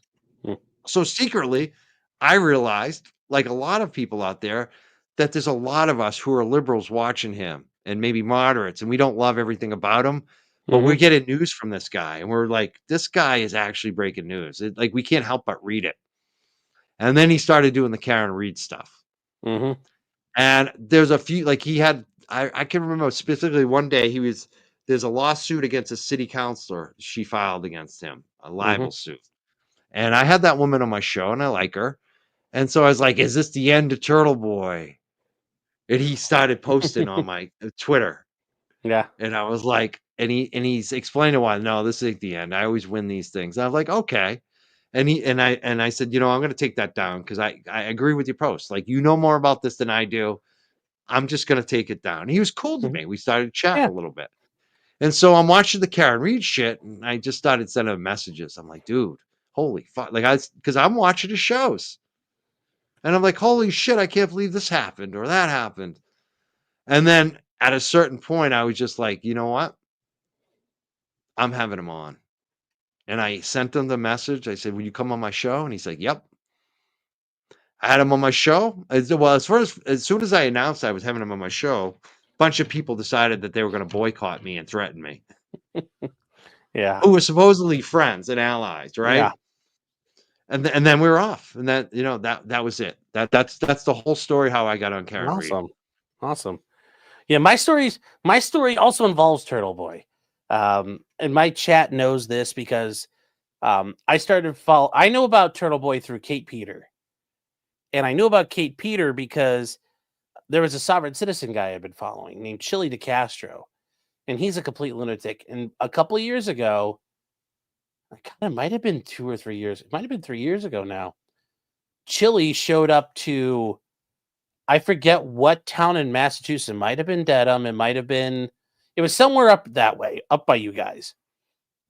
And he showed up there and he called out Kate Peter because Kate Peter had been mocking him and making fun of him. And Chili's an idiot and a sovereign citizen. So it all worked out. Like, I was like, okay, yeah, funny. She shows up and she basically confronts him and Chili runs away like a little girl. So it was actually pretty funny. And Chili tried to get like a harassment order or a restraining order. I forget what you guys call it up in Massachusetts. He tried to get one of those against her. And at the time, Chili was working with a guy known as Accountability for All, Josh. Abrams, I think it's Yes, Josh Abrams. Yes, he was Chili's bro on that. And at that point, this guy named Turtle Boy shows up, and I'm watching the video, and I'm like, "Who the fuck is Turtle Boy?" these characters, yeah. Yeah, he just comes out of nowhere, Oh, you know and what's he's funny? like, I gotta say, well, I just want to say one thing because he had been written his blogs forever. When I Mhm. first saw him, because we didn't know Yeah, what he looked like. That was yeah, the funniest thing. Go ahead. I was just like, Mhm. "That's him."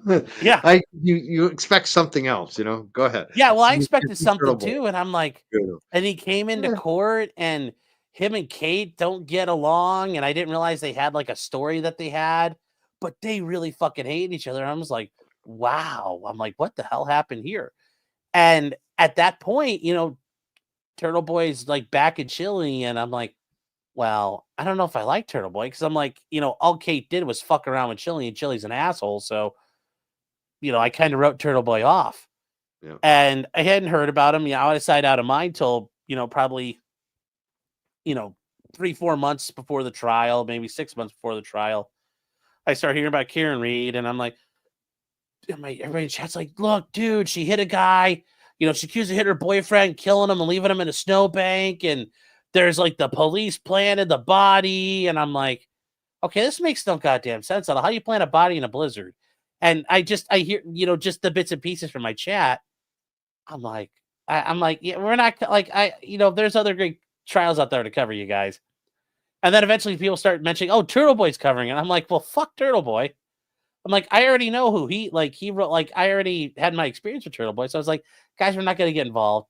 And eventually they kind of wore me down. And I watched a Turtle Boy episode or two before we started the trial. I don't think I've told my chat this.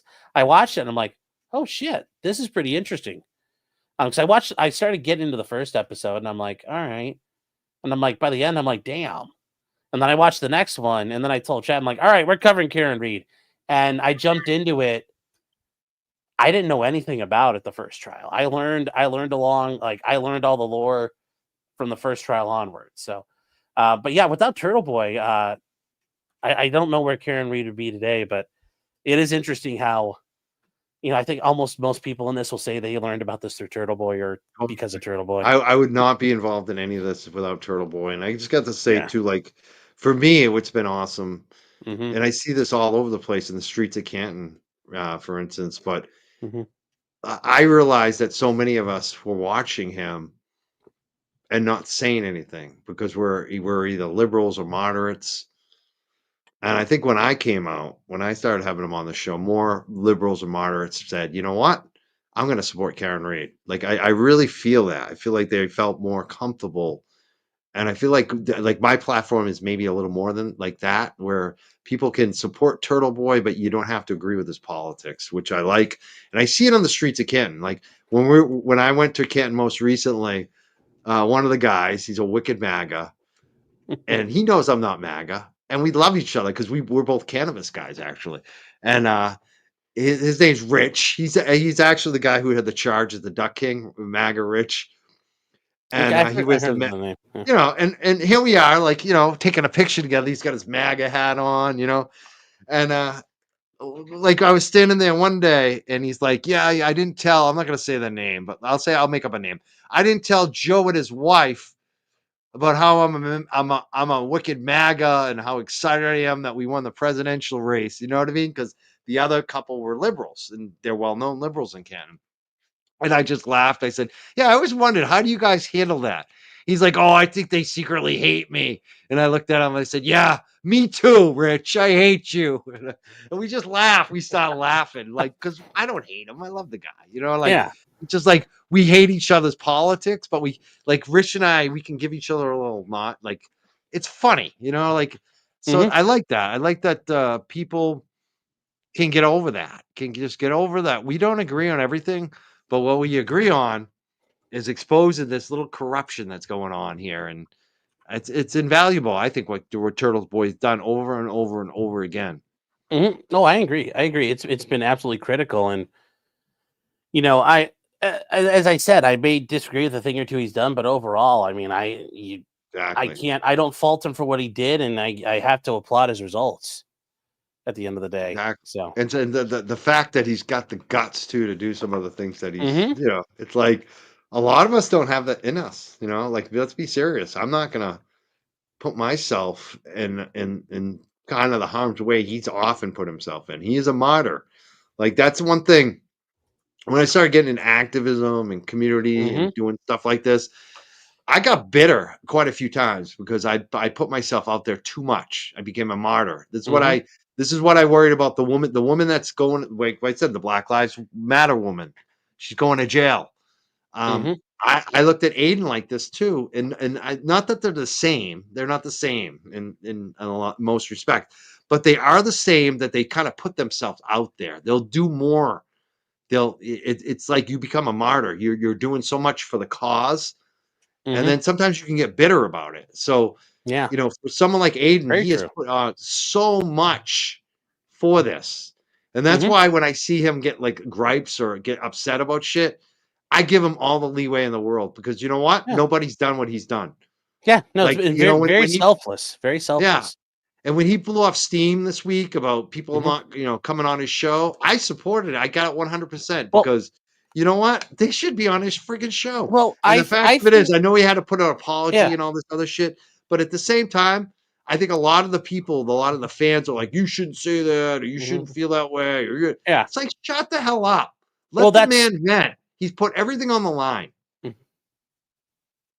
yeah. No, I think actually what happened is a lot of people were getting mad for Turtle Boy. Like I was. I, I well, was. yeah, I and I got think, mad. I did. I gotta admit, I got mad for him. mhm, And even for that's me. And not even for me, but for like the 10 shows that like a lot of us, we were early adopters and we mhm, raised money. Like, and so for yeah. me, it's kind of like you didn't Which even, you it's should be going on Mazza Media. yeah, Mazza you Media Mazza, was LTL, especially uh, Mazza. Yeah, Mazza, like mhm, Mazza didn't grow his channel as much. He grew mhm. LTL in my channel. Yeah. Like, you Then know what there's I like mean? So like, Blair, like all you yeah. guys. Yeah.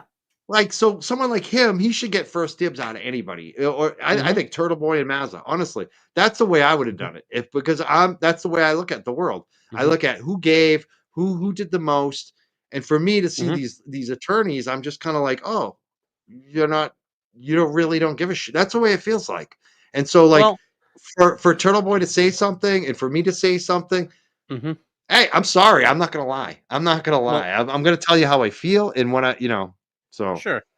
But I think Turtle Boy understands, and I think this was more of him. I think Turtle Boy was getting frustrated with people were getting mad on his behalf, That's it. Well, and I that's think it. That I it mean, was more of Turtle Boy. I think was trying to explain like I don't need you guys to get like you don't need to get all you don't need to get your tampons all scuffed up over this for me. I'm okay with this right now. And Turtle Boy, that's because he's a professional. It's the selflessness of it's not about me that this in time things will happen. I think it's I more mean, than that, though. I have to say, mhm, because for me, like, I'll give you an example. mhm, I got a crew of people that a crew of like 5 moderators. 4 of yeah, them are women. 4 of them have given a lot of money to Karen Reed's Defense Fund, mhm, and a lot of my audience has too.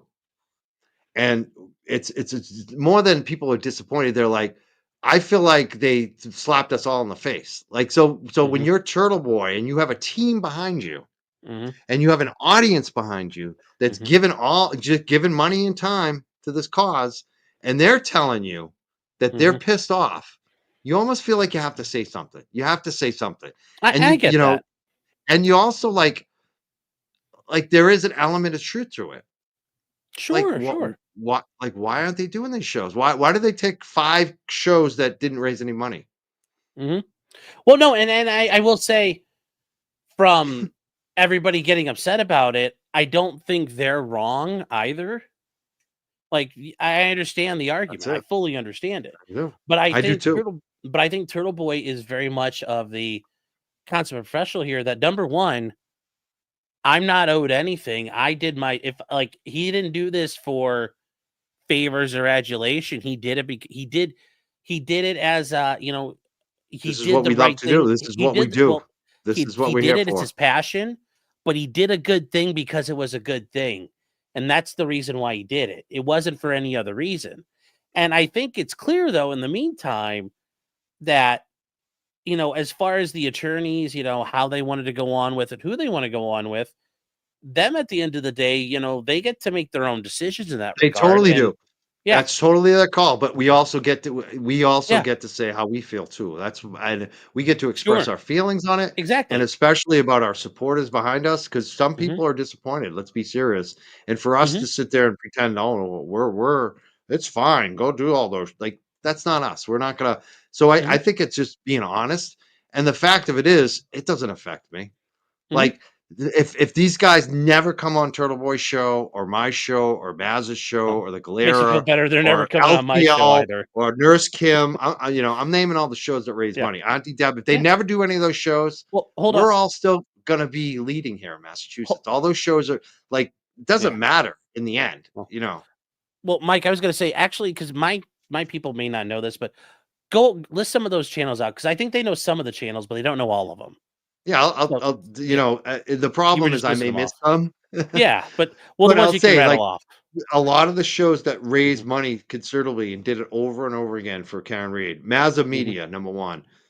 LTL Media. He donated a lot of money, a lot of his own money, like even his YouTube money. Never mind his like donations and just promoting. LTL Media did phenomenal. Mazza Media, those two guys did a lot.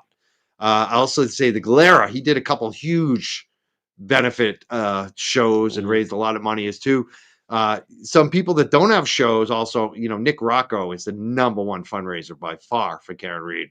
Very selfless individual. He's getting some shit right now on Twitter, or Instagram, which is ridiculous. That guy raised, I think, over $1 million for Karen. I mean, there's been a lot of people like that. I'll say some of the Hmm. other ones. Calling All Beings has run some fundraisers for Karen, definitely. Nurse Kim did a lot of fundraisers, raised a lot of money for Karen. Auntie Deb. Now, Auntie Deb's starting to blow up, getting more followers, but Oh, I'd say pound for pound, yeah. raised more money per follower on YouTube than anybody. That Auntie Deb put up numbers that I was envious of, and I had way more followers at the time. So, like, Auntie Deb has so much love from the group of people that's watched that channel, and or the Auntie Deb raised a ton. Oh yeah, Auntie Deb's name's on there. Raised a Hmm. ton of money. I'm sure I'm forgetting some others. Another one Sure. I raised a lot of money is Mike and Tom. They're like morning show. They raised a ton of money too. Turtle Boy raised a lot of money for Karen Reed as well. Hmm. Yeah, Nurse Tons. Kim. That's me. Like for me, I just feel like those shows deserve love because we're not, none of those shows that I named, besides Turtle Boy, none of those shows has 100,000 followers.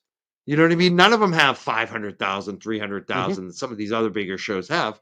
They're smaller shows. And when you give up your money and you're on that kind of mid range level, small to middle range YouTube, you're not making much money. So for you to give up any piece of your pie, it has a big effect on you. So I think that those folks, I just feel they should get first dibs, and I don't need it.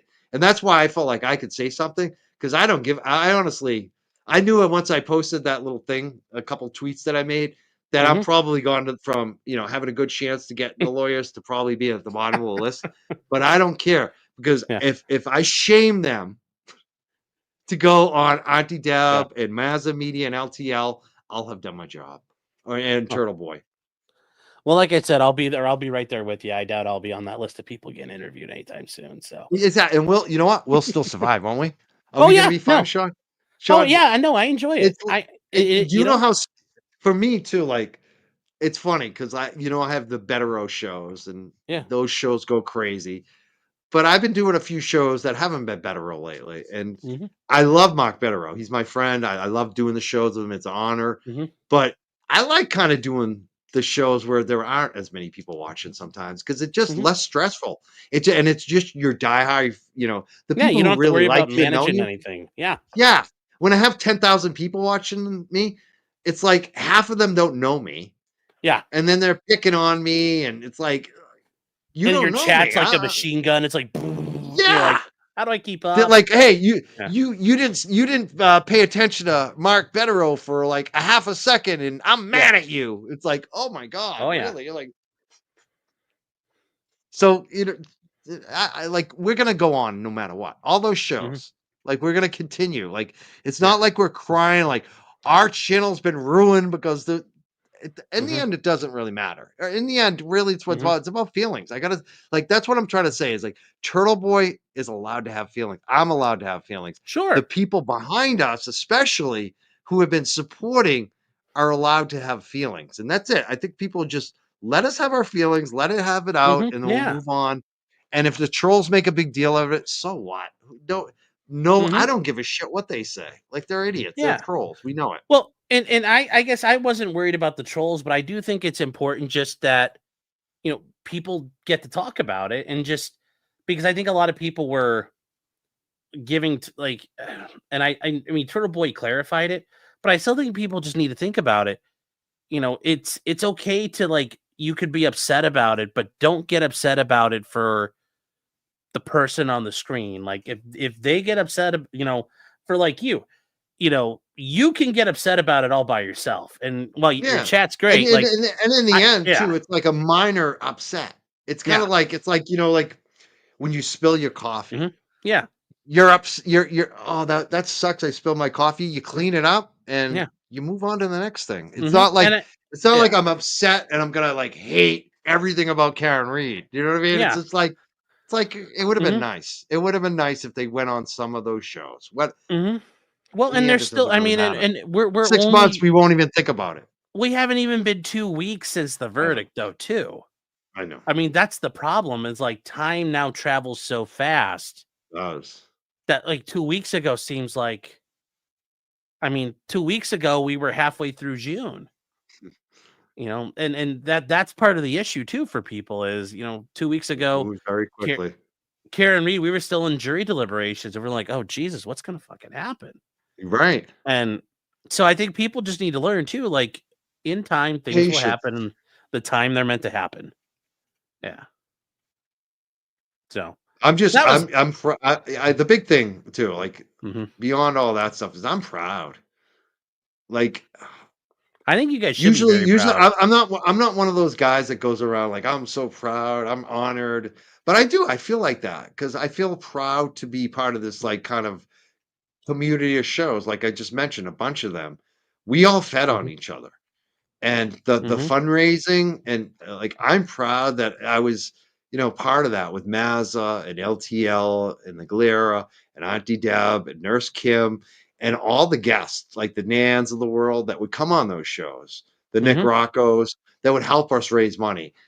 It feels good to, nobody can take that away from that crew of people. And the fact that we took so much shit early on, the microdots, Mhm. myself, the Galera, like we took a LTL. He still gets harassed. Yeah. Like we have taken early on before like when the big shows came along, when the Lawyer and the Melanie Littles, and it became easier for us because now we weren't the Mhm. lightning rods. At the very beginning, it was like 4 or 5 shows, and they were coming after us.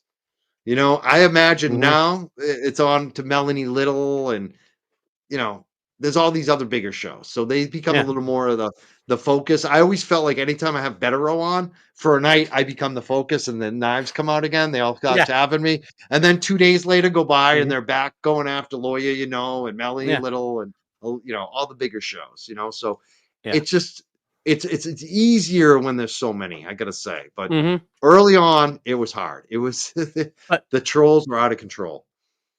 yeah, I think it's good, but I will say this much, and this is something I've learned since I've done been in law school and been an attorney now. But I learned it. I forget. I hear this is an old time. That was back when I was a young lad, back in like '01 or '02, as they might say nowadays. And I forget who it was, but he was an old guy when he said this. He says, "When evil people," and he says, "truly people you think are evil and nasty, curse your name, you're doing something right, and you should be proud of that." That's right. And all those people, they're coming at you with their knives. It's Oh yeah. um I think it's awesome. I mean, when these people are coming at you and they like that's a to me that's a very much a well you're you're it's a Walter White moment. It's like say my name. Yeah, it's so true. I never realized that until Hmm. the last year or two here, because Hmm.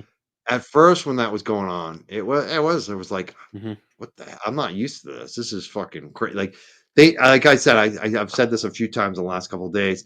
They looked up my parents' 1972 divorce and posted it Hmm. online. I didn't even know when my parents got divorced. I Yeah. never saw.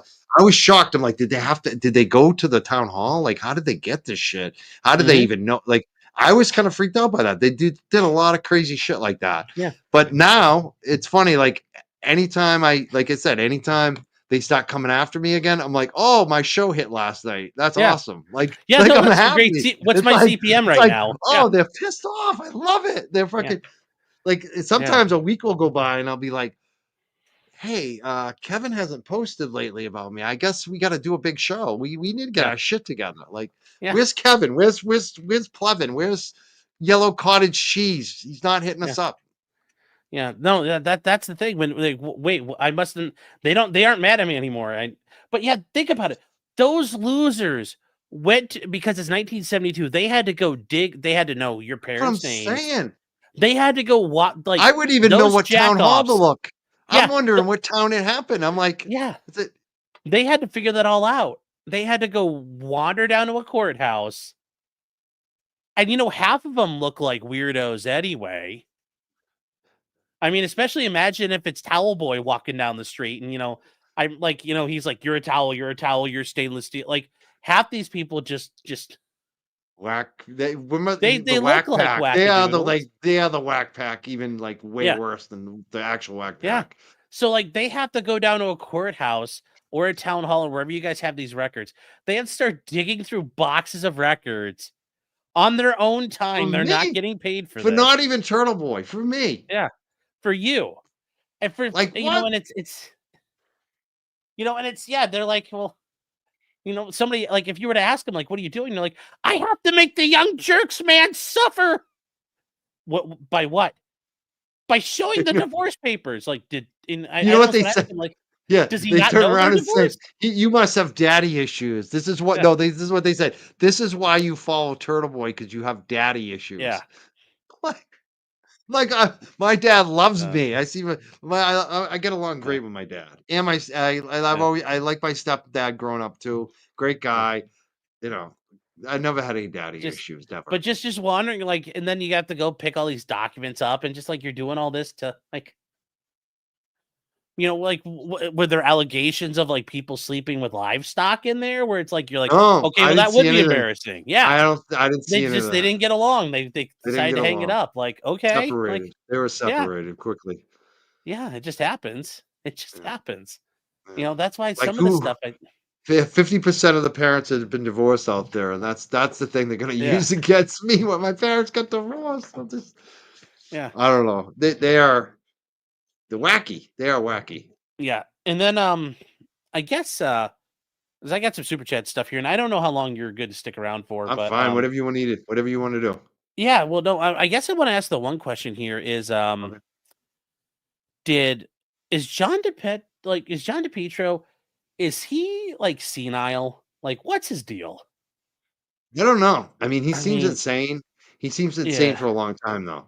I mean, there's court documents from his past where he's doing sexual harassment at work, trying to get this, Hmm. basically someone that works with him, s- production person at the radio station where he's trying Hmm. to get this woman involved in, three ways and swinging and all this other crap. So Oh, he really? just, yeah, he There, has been insane for chat. a long There's a time. Rhode Island cover.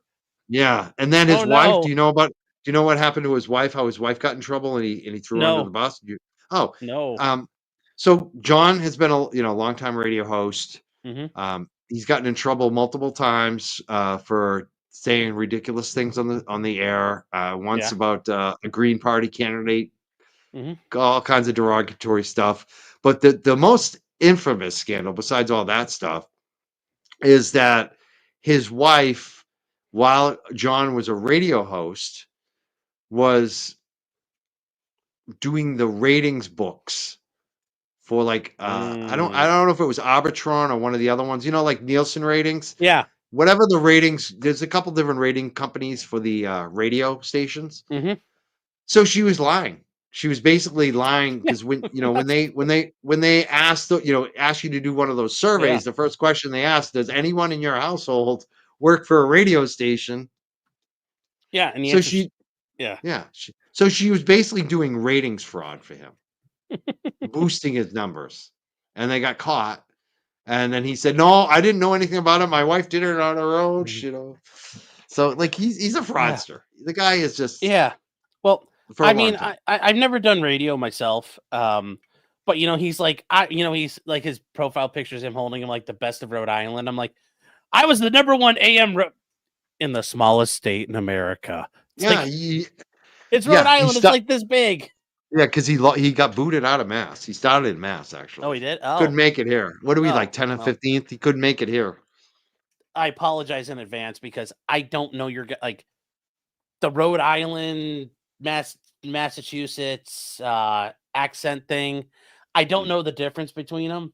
So he kind of like if he's one or the other, I assume you guys all kind of sound the same. So apologies Yes in and no. advance on It's that funny one. because we even have like I'm from the North Shore. I think our accents are different than the people in the South Shore. The Fall River accent came up. Remember that one? That's like South for Coast. Karen, yeah. Yeah. I mean, I grew up in a town where Mhm. we had our own personal town accents and town words like that were and within the village that I lived in within the town. Do you know what I mean? So like people on one side of town would talk like the hootie, like the how do you call it? The upper crust settlers, the pilgrims, the people who The had the Mayflower. real money. Yeah. Yeah, the Millflower people. They would live on the nice side of town.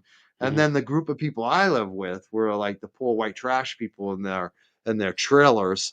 And we had our own words. We had our own, and like I said, all the townies. That's where all the townies work. That's where all the town workers work. So like we had our own language. So Massachusetts is funny. We're very parochial by neighborhood, by town, by region, by state. Yeah. Well, no, We it all was have our fun. different things. It's funny because in my chat, there's a couple people from Massachusetts, and they're like, "Oh, Karen's from Fall River." I'm like, "How do you know that?" Her accent. I'm like, "You guys it's all Massachusetts accent to me." Yeah. It sounds, yeah, it's funny because it's mostly the same, but then we'll have a little few words that are different. Yeah. Candy says you guys have the stronger accent. Yeah. Even the Cape has a different accent. Really? Yeah. Jefferson said, yeah, I think so. Cape is a different world too. Cape Cod, that's a twilight zone. That area is I love the Cape, but that's a very interesting place. Well, and that's the funny thing because, and I say that, but I can also tell when people are from, in Ohio. I can kind of tell where you're from based on how you say things. And even Right? though, for you, you're gonna be like, yeah, they all sound the same in Ohio, and That's right. I agree, but yeah, I just when people are like, oh, they're from this part of Boston or whatever, I'm like, it's all Massachusetts to me. So somebody says because I'm retarded. Well, Oh thank boy. you. Oh, let me see here, but yeah, it's let's see.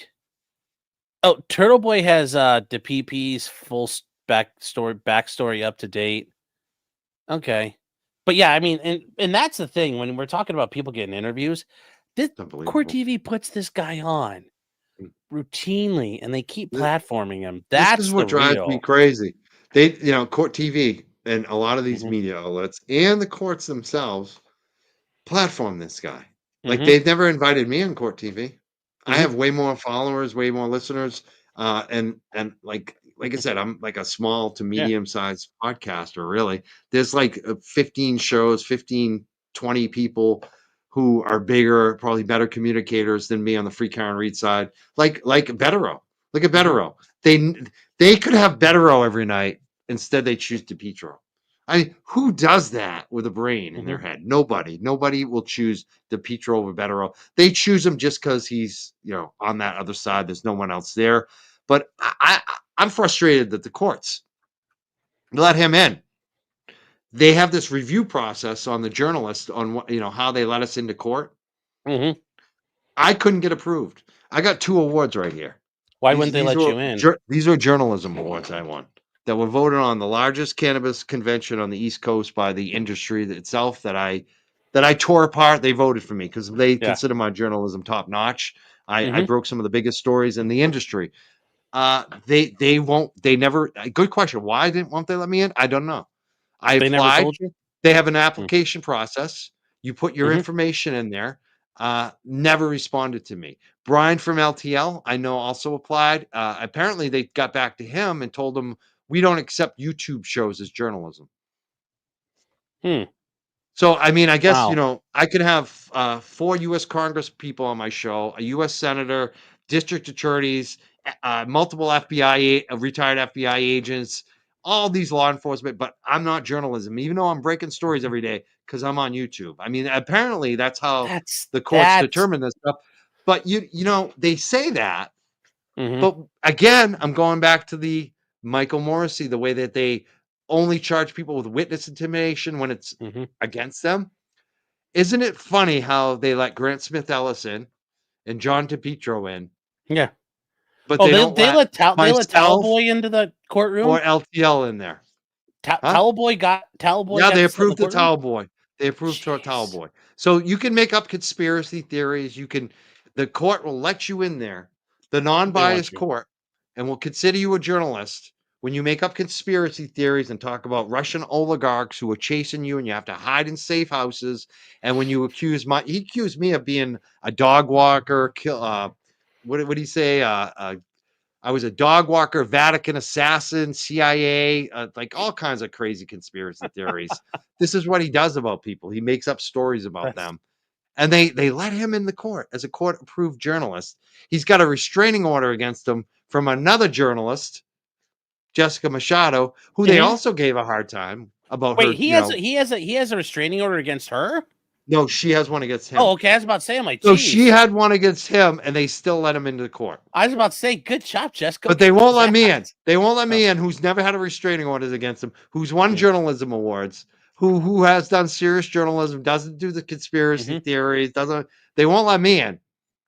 They won't let LTL in, but they let DePietro and Towel Boy in there. That's the courts in Massachusetts, non-biased, No. and they wouldn't even let us stand on the sidewalk when they were doing the buffer zone. Mhm. Like they're threatening to arrest us. Again, lack of access. I couldn't cover this. I had to sit at home and cover it. That's why I wasn't even there on the day of the verdict because it's like I got to stand back like, 50, Oh. 55 miles away because Hmm. they don't consider me a journalist, even though I am. I, So, I I was gonna ask you. I wasn't sure if I wanted to ask that because I didn't know what the answer was gonna be, but wow, that sucks. You couldn't go and it's not that far away. it's frustrating. Hmm. And this is why I get so frustrated with what's going on in these courts and our government. If I guarantee you, if I had come out and said Michael Morrissey is the best DA ever, Karen Reed is guilty, submit my application, I would have been approved day one. I guarantee you. That's what's wrong with the courts. Oh, that's They have been politicized just as much as the offices of the district attorney, the hmm, courts themselves, the court officers. I don't trust that they're impartial when they play these games about who gets to be a journalist and who doesn't.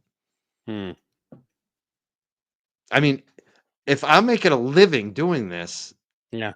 you know, come on. Hmm. Well, and Erica brings up a question. And this is where I ended up getting one because there was a case here in Cleveland. They cut where these fishermen they were in a big fishing tournament on Lake Erie, and they came back and like everybody else caught like these little pathetic fish, and they showed up with like fish that weighed 30 pounds. And somebody like the guy running the tournament grabbed him and pulled out a knife and slit him open and And just the weight started come out. just crapping lead Yeah, weights. yeah, that's right. I And these saw that. I Yeah, thought and that's amazing. those guys got charged with a couple of felonies. And I went to their They should. sentencing. And I was able to cheat a little bit because I have an attorney ID, so I could sneak past all the lines. Yeah. But I also needed I was like, well, I'm a journalist. I'm here to cover stuff. And I went and just bought from one of the Living it. ID making company press pass, and they give it a nice little like 3D holographic laminate, and I forget what it even is on mine. And at the time, and I just walked in, and I was like, well, see, now I'm official IR media person. There you go. It's funny. I have a couple of those, and I don't even know where Yeah. they are because I used to formerly work for some outlets, so I Hmm. actually have some of those passes, and I was like, shit, I need to find those. But again, that's not getting me in the courtroom. That's not Yeah. getting me in. What I'm applying for is the official press pass to get in the courtroom, Mm. and they didn't respond to me. They just did not respond to me. What That's does that bullshit. say? I mean, and Jessica Machado, who's one of the best journalists that was in that courtroom, she was working for this independent outlet, and then she got laid off by them and decided to go independent through Substack. And the court started messaging her, giving her shit about it, trying to take her pass away. Like she had to Hmm. like really give it back to them to get in there. Like it's like, are you kidding me? Like you think that she's not a journalist when she was on Friday Hmm. because she got laid off by some Yeah. little independent thing, but she's still come Yeah. on. Who are you? You know? Well, I'm glad to know that because actually I'm going to be speaking with Jess on Tuesday night, so I'll bring that up Ask with her her and about see if she wants to talk this. about that issue. But Yeah. that's so she had a job and then she, was like, "Well, screw it, I'm going to do my own thing." And they're like, "Do you really still count as a journalist?" Yeah. And you're like, "Oh, come on, that Yeah. She had is." to fight a couple days with them and push back and explain why she's still Mm. a journalist. I mean, that's just ridiculous. She had to submit examples of her writing. Fuck, Yeah. that's ridiculous. And that's what I didn't want to do. Like, Hmm. I submitted a bare bones application because I want to challenge them. Hmm. And Oh, my I think that's the right application way to do it. Yeah. My bare bones application should have been approved immediately. I am a weekly, every Friday, I am on WRKO, the Howie Carr Radio Network, one of the largest syndicated radio networks in New England, on WRKO 680 AM in Boston, but also like probably a dozen other New England radio stations. Why am I a weekly guest reporting on Karen Reed? That makes me a reporter. I'm there to give everything that's going on every week on Karen Reed. That makes me a journalist. I put that on there. I put my Hmm. show on there, and I put my little, Substack on there. That should have been enough. They didn't get back to me. I shouldn't have to say anything else, and like Hmm. it's ridiculous that Jessica had to keep responding back and wasting time and trying to get them to approve, and it's ridiculous, you know. Yeah, he's big time. He's big time, guys. I'm not big time, but still, I mean those are legitimate. Those are Yeah. bigger credentials than Yes, you anything you have Grant Smith. legitimate. Yeah, Yeah, your bona that's fides bigger are than very anything good. Grant or John DePietro have. John Hmm. DePietro, little radio station, and my 1/2 hour on Howie Carr Radio Network, I get Hmm. listened to probably 10 times the amount of listeners than he does all week on that little Hmm. shitty station in Rhode Island. And you still, you're responsible for your content to make sure it's advertiser. You bring in advertising and all of that. Yeah. Yeah, and I've Mhm. broken tons of stories. The Boston Globe 3 years ago was calling me. This is Mike Crawford did credible reporting on the death of Lorna McMurray and broke the story before the Cannabis Control Commission even knew about it. I'm the one who Mhm. let the Cannabis Control Commissioners know what was going on. They were watching my show. I've broken many stories like that. To say pretend that I'm not a journalist is such a joke. It's not even funny. It's like, give me a friggin' break. It's like what's their qualifications to judge that? Someone in the Yeah. court. Like, where did they go to school? How many Yeah. stories have they broken? Mhm. How many times has the Boston Globe said that they're a journalist? You know what I mean? Like, Mhm. Yeah. What do I have to do? yeah. Yeah. And that's where, It's like, oh, if it's. I was at Boston 25, they'd approve me instantly. Mhm. You know? Yeah, and that's the thing. I mean, with the mainstream outlets there, I know. I think it's Ted Daniels, the one guy, one of the reporters. He Yep, was he's great. very. I know he's talked with a couple people. He's been on things, but it seemed like a lot of the like at least your local establishment media was very much kind of hands off on this one. Like they were like, yes, Karen Reed's a trial, but that's kind of where they left it. They didn't really want to go into, Well, there's a well, oh history there. gosh, our DA is a scumbag and he's crooked. No. The So, thing is, I've experienced myself. That's why when I mentioned the Boston Globe mhm, recently, that was a big moment for me because and I know Turtle Boy's gone through the same thing. It's for years I would break news stories. mhm, Other outlets would either do one of two things. They'd either completely ignore them, most of them, or they'd finally cover the story and they'd basically rewrite the story I did. They'd go talk to all the same people I talked to, get their own quotes, repackage the story, act like I don't exist, and that they were the first one. Boston Globe just broke the story about how all these employees are getting sick at work. They never mentioned me. They did that a lot to Turtle Boy, and they did that a lot to me in the past. And I think the reason they do that is because they didn't want to deal with the competition of these independent outlets. This is all new world. They don't want to acknowledge it. They don't want to lose their own journalists to it because a lot of their journalists have left to join us independents, on Substack and YouTube. Yeah, they can fire up a Substack on their own. There's so there's a lot of it's competition. So when the Globe finally admitted Mike Crawford, they couldn't deny it. They could not deny it. And when they finally did that, I was like, holy shit, they're finally acknowledging me. And I see them do that. They did that for years to Turtle Boy. They would ignore him, ignore all his stories. And then when they actually covered it, they pretend he had nothing to do with it. And they just repackaged what he already reported like it was their own. And now they can't deny it. So I think part of it is there's still some of these guys in the editors' positions, in the management position, not so much the reporters themselves, but they don't want to encourage that independence. And they don't like it. They don't like that Aiden has scooped them over and over again and broken some of the biggest stories on police corruption in the state. They don't like it. And this one, which is going to be the trial of, the generation for this area. This is going to be the trial they're going to talk about for 20, 30 years now. Sure is. I mean, this was it. And they sat on the sides. So they sat on the sidelines. And then they, to put even, to make even more of a mistake, they continue to ignore it. It's one thing if you ignore it in the beginning, but to ignore it after 2 trials, and especially with this result, you wonder why people don't trust the media and politicians anymore. This is the kind of the reason why. And this is now coming into Turtle Boy. Like, we're now getting into the second half of the saga of the guy who broke it open and has now been attacked. Like, well, what are we doing with this one? So all they're going to do is raise his profile. That's the thing I always say, like, the more they ignore us, the bigger we get, which I like it. Like, the worst thing for me on the cannabis beat was when the Globe started actually covering the same stories I was covering, because now, I wasn't the big fish in the little pond. You know what I mean?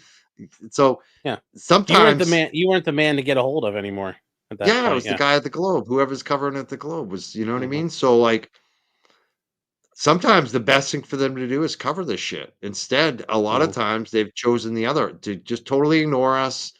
And that just makes everyone go to Turtle Boy. If he's the only game in town. I like it. Keep ignoring us. I think I'll keep taunting you. I'll keep saying, Boston media, when are you going to cover this? Like they don't, like we did today. We talked about the trolls. They haven't covered the trolls. The only time they ever if you're watching like ABC, NBC, whatever these stations are that you watch, you would think the only witness intimidation or trolling or harassment that's going on related to Karen Reed is who? Turtle Boy. Yes. That's it. You would know that there's a Kate Peters out there. But everyone's seen it on YouTube and Twitter and X. So, or you'd also then learn about the Canton 6 or whatever they were that got arrested. The 9. Exactly. Yeah, you barely ever heard anything. The Duck King. Remember the duck Duck investigation? Guy, yeah.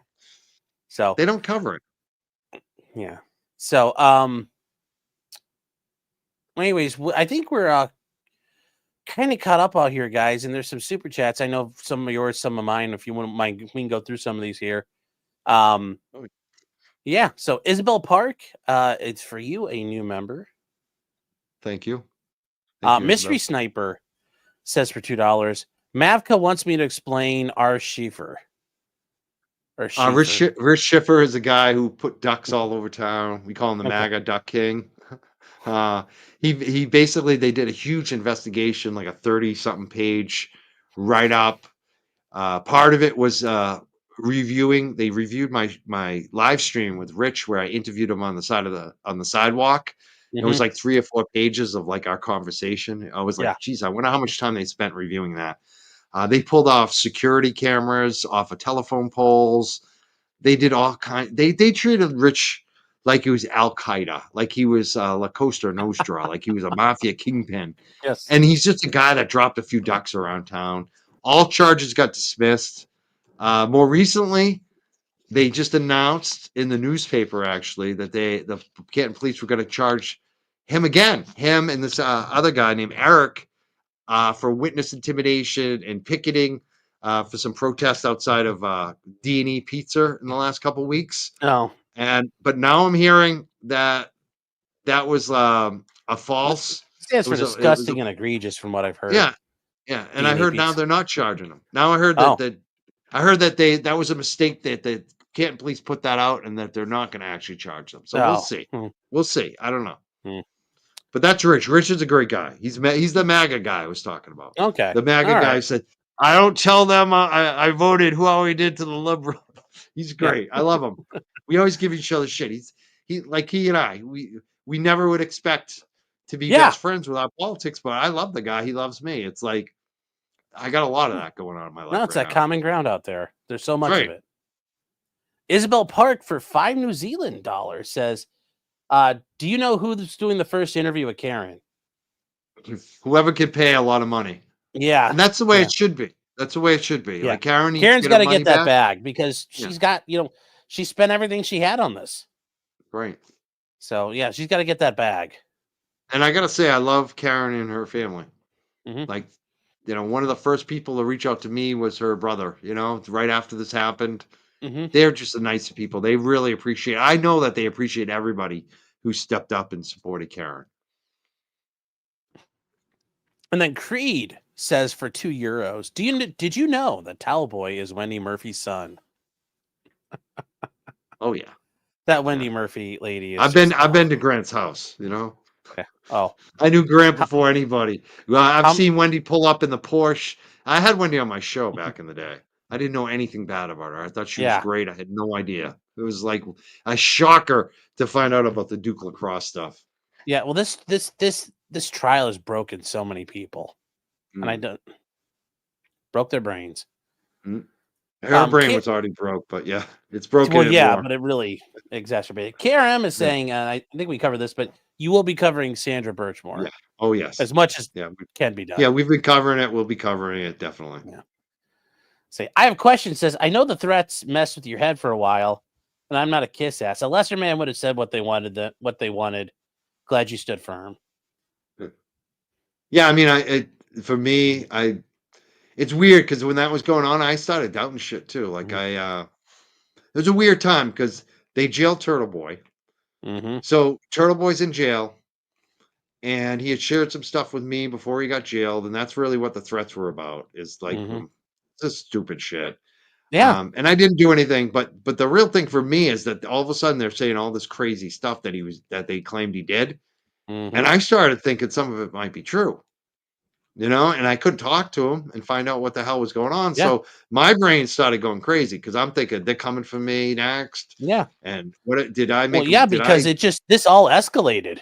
Yeah. You're like, oh, did I throw my life over something that's not even true? That's what I started thinking. Like, I don't care. For me, like, I'll put myself on the line for this, and to it, like I said, to an extent. I don't want to go to jail, but at the same time, as long as I don't do it for the wrong reason, for me, like that's what started killing me. Is I started doubting, and so I just basically took a break. I got a mental health counselor, and I got a criminal defense attorney in case they came to my house, and I just started for the first time in years.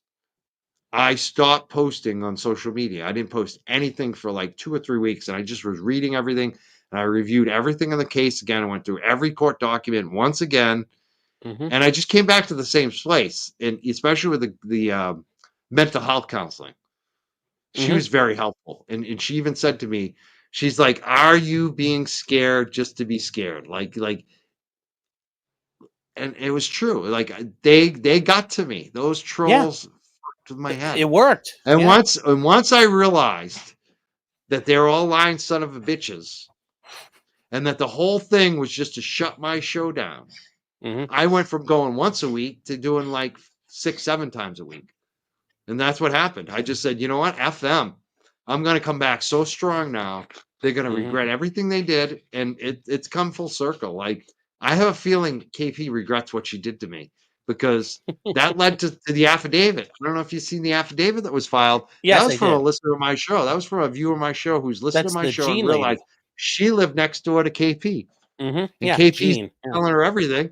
And KP Mhm. and Jean's writing it down and sending it along to Aiden's, Yeah. So Well, like you should have never effed with me and got me to go 5, 6, 7 times a week, yeah, I didn't know you had that relation to it, but I remember seeing the affidavit at first, and I'm like, well, I don't know if this is really as big as it is.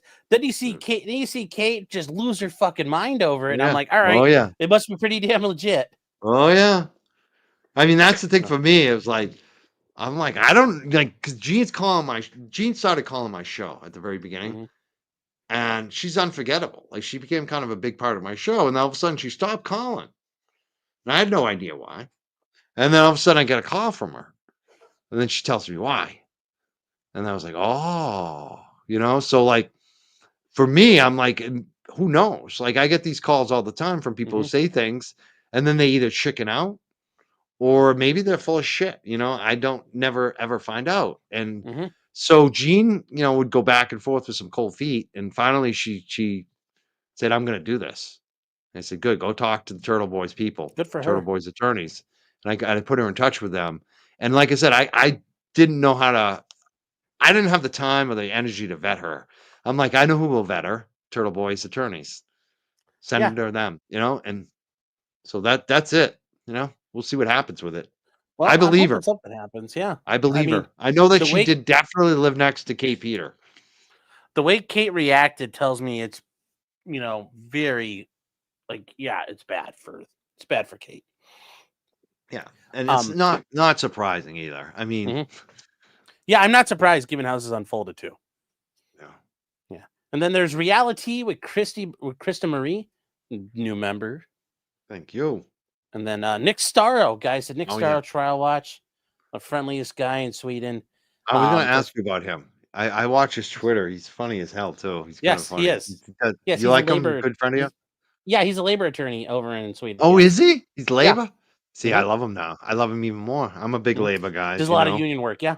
Yeah. Yes. UFCW. I've done a lot of work with them. I like them. Nick Starro. That they like you even more now, buddy. Thank you. Yes. Yeah. Um, Nick, friend of the show, he says, "Hey, Mike, Sean and Mike. Sean, I'll send you a link for my show later. Mike, you are welcome to."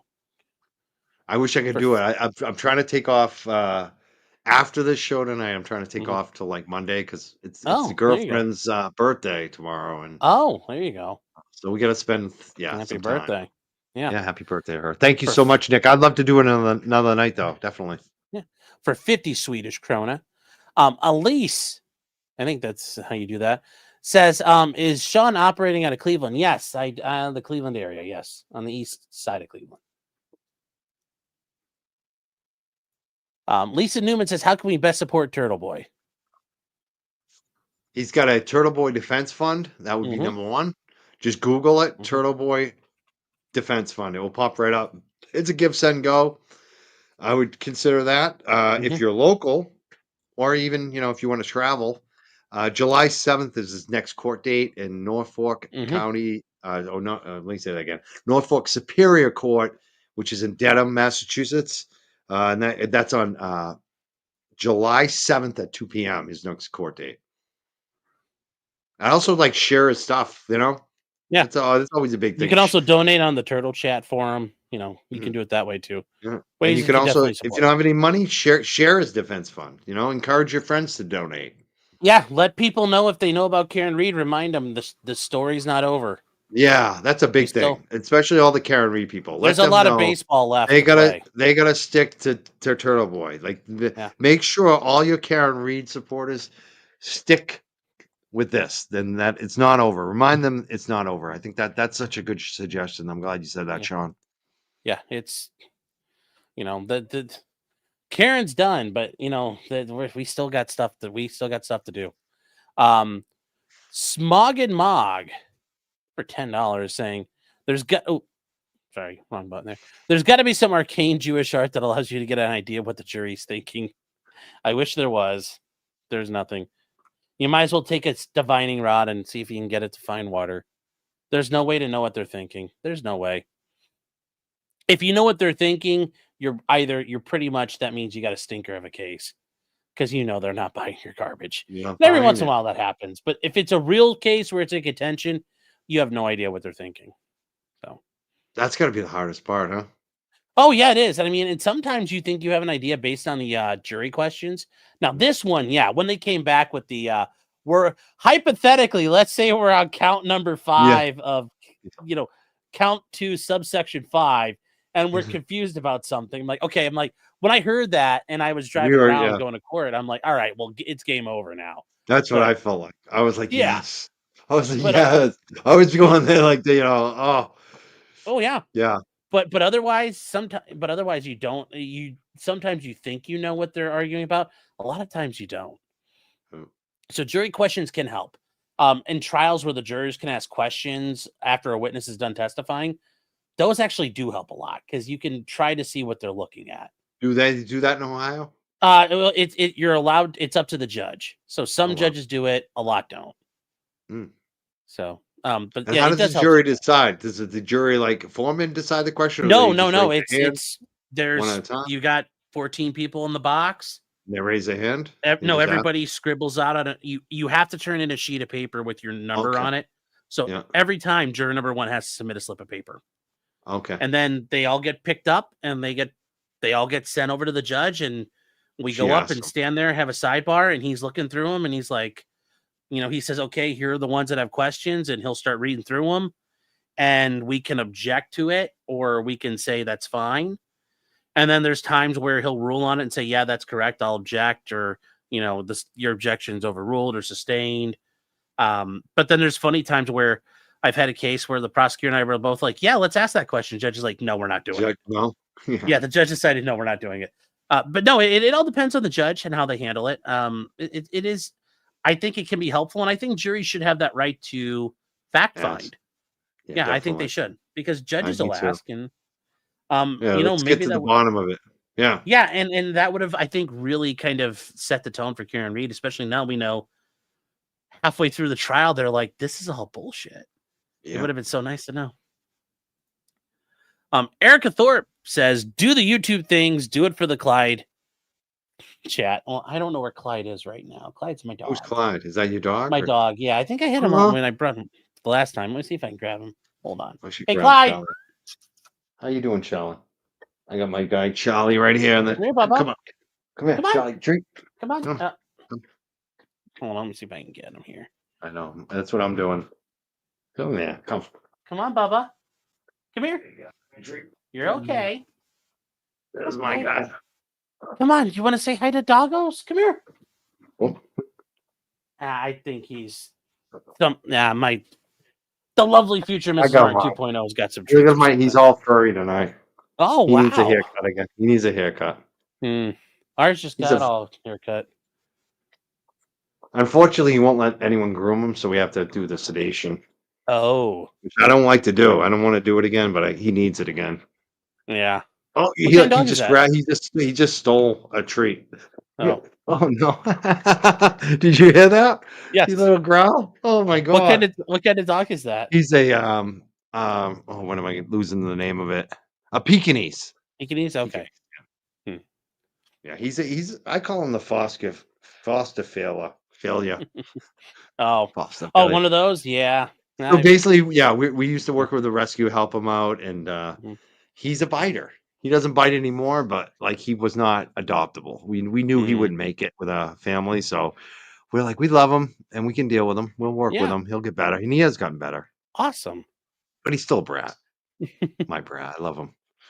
Yeah, Clyde's a brat, and we both love him too. So even when he comes to my door and then runs away to go eat, and then EDW Raptor says, "Do whatever Erica just said." Yes, thank you. What did Erica say? She said, "Do the YouTube thing, like, share, subscribe." Yes, yes. The juror 13 juror. It's good to see you, man. It's been a little while. Hope you're doing well. Says, if Richard Allen had this kind of coverage, he'd be free. I think he would have had a better chance. But are you familiar with that one at all, Richard Allen? I know about it. I kind of have the basics, but I don't know every detail. Oh, okay. Well, it's kind of one of those deals where if you guys thought Bev was bad, I could show you somebody who Judge is even worse, right? Oh, Yeah. she would have ate Bev's lunch in the, and this is a woman who, it wasn't incompetence, it was maliciousness. So, but yes, I think it would have helped a lot. Jefferson Post says even the Cape has a different accent. Yeah. Hear ye, yes, hear ye, hear you, hear me. I do think that's kind of cool. Your guys in court, they do that. Hear ye, hear ye, hear ye. Says WCVB, the Globe Spotlight team, investigate the NCDA, Norfolk County District Attorney. NBC Boston, where are you? I think NBC Boston's done the best job out of the three of them. Well, one of them, WCV, horrible, terrible. one of Globe them went up to his Spotlight, house and knocked nothing. on his door. Yeah. Which Who did that actually? I think it was the WCVB guys, because Turtle Boy pointed it out. He's like, if I had done this, I'd have been charged with another felony. That's right. Blissful Essence for $10 says, please cover Birchmore. Glad I found your channel. I mean, yeah, I'd be interested in covering Sandra Birchmore, but it's gonna be less visual because it's a federal court case. But yeah, we'll go over the documents and It's much harder go to through that. cover, Yeah. yeah, unfortunately. And it's Yeah. so slow. There's nothing happening, Yeah, for right so now. there's really nothing to cover. There's maybe one or two guests you can have on the show to talk about, and that's Yeah. about it. It's hard to cover that right now, Yeah. unfortunately. Yeah.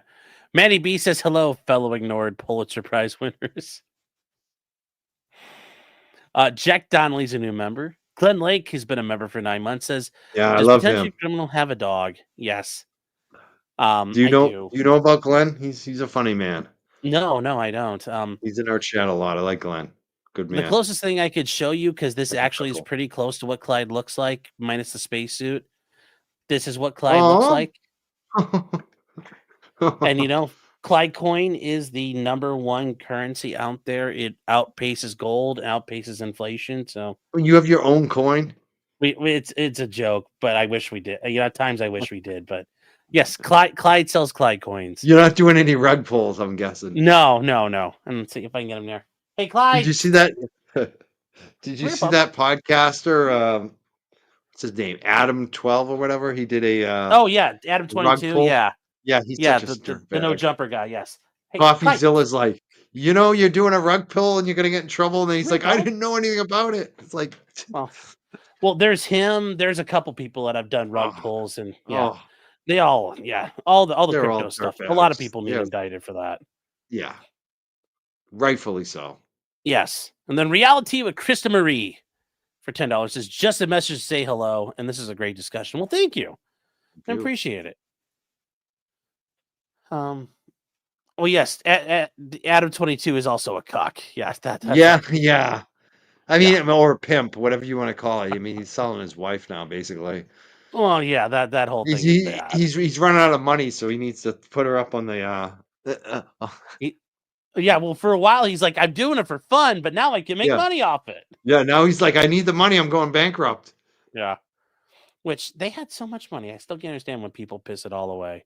Yeah, it's stupidity. Yeah.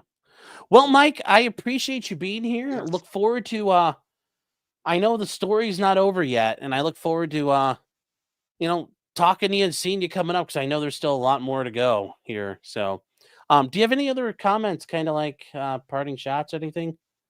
Not too much. I'm doing a show on next Young Jerk show is going to be on Monday night. Okay. And just to let everyone know, because a lot of people think Coffin Dapper is coming on the show. It's not Coffin Dapper. It's a retired FBI agent named Jodine Weber. I should have put maybe her name in the title. Yes. I guess her picture looks a little similar to Coffin Dapper, but if you look in the description, her name is in there. We're going to be talking about Jennifer Coffin Dapper with a retired ex-FBI agent who isn't Jennifer Coffin Dapper. So should be a great show. I'm looking forward to it. It's the first time she's coming on.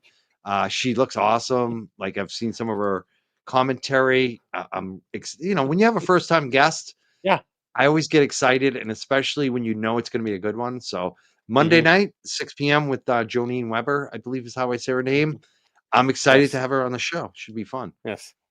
Yeah, and Aaron it's thought that too. Yeah, no, it's a couple of my people thought the same thing about Coffee-Dapper, and I was Not like, co- "Oh no, Mike's the people are gonna think Yeah, they were you're getting switching mad. Some people sides. get mad. Turncoat, disloyal. Come on, you You guys need folks should know me by now. yeah, I am all about loyalty. I yes. am. They say you need a fresh Betero show. Yeah, definitely. I'm Yeah, I sure that's mean, coming. I'm sure that's yeah, coming. eventually. A lot of It's just, time, guys. I, A lot of time yeah, coming up. yeah. Right now, they got to worry about kicking ass. So, It's funny because I did hit up Betero maybe like 2 or hmm 3 days ago, and he can get back to me. Usually he does, and hmm I just have a feeling he's probably all talked out because you know, it's like when you go like when nothing much has happened. hmm It's like he's gonna go on my show and basically say the same stuff he just said on Nurse Kim. yeah, So I think maybe he just needs a little time for new stuff to happen before you yeah, hear from and Betero and again. We'll and see. chat. While we're not saying this is like doing roofing or doing concrete work, this can get tiring when you do it a ton. Yeah. This can be exhausting, especially when you're the center of attention on the shows. Yeah, especially when 10, 15, 20,000 people watching every word you Yeah. say. It's Yes. weird. It gets weird. Yes. I gotta say, like, I like it. I love when Bettero's on the show, hmm but it does feel different. And for him, it's like that every show, right? Like Yeah. no matter where he goes, he's getting that kind of audience, So hmm it's interesting. Yes. All right, guys. Well, that is it for me. We are gonna go. For the guys, you guys who follow me, we're gonna go over to the model channel. We're gonna work on I do models for fun, so Oh, we're nice. gonna tonight. We're gonna What are do you doing? something different. We're gonna learn. You're gonna follow me as I try to learn how to make like structures. So like when you make a model and it's like in front of a brick wall or next to a brick wall, how do you make the brick wall? Mm, We're gonna try that. I gotta go pick up the foam from Home Depot to work on it, and yeah, next Tuesday got Jess Machado coming on, and nice. we'll be back to the normal schedule starting on Monday. So back to it, and then 4th of July Friday, which is always awesome. Oh, I can't believe we're already getting into July, I July know 4th. it's summer's already over at this point. Yeah, That's how I look at it. that's So what it feels like. yeah. Once you hit July 4th, it's over very quickly. It's weird. Yes. All right, guys. Well, with that said, I just remember until next time, chat. Just because you did it does not mean you're guilty, and that still applies to Karen Reed. Still applies to Turtle Boy. Still applies to a lot of people. Although Grant, Kate, the P color house guy, you're all guilty of being cringe. You're guilty of being scumbags. I But like everybody that. else, you're cool. So good night, chat, and take care. I love that. Guilty of cringe and scumbags.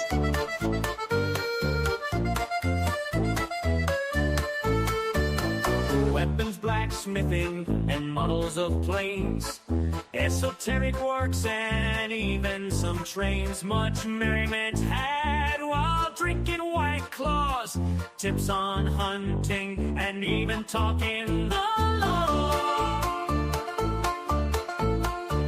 Whatever you do, just don't talk to cops, even when they nab you on illegal stops. Just 'cause you did it doesn't mean you're guilty, but please talk to a local attorney. Was that the fat guy?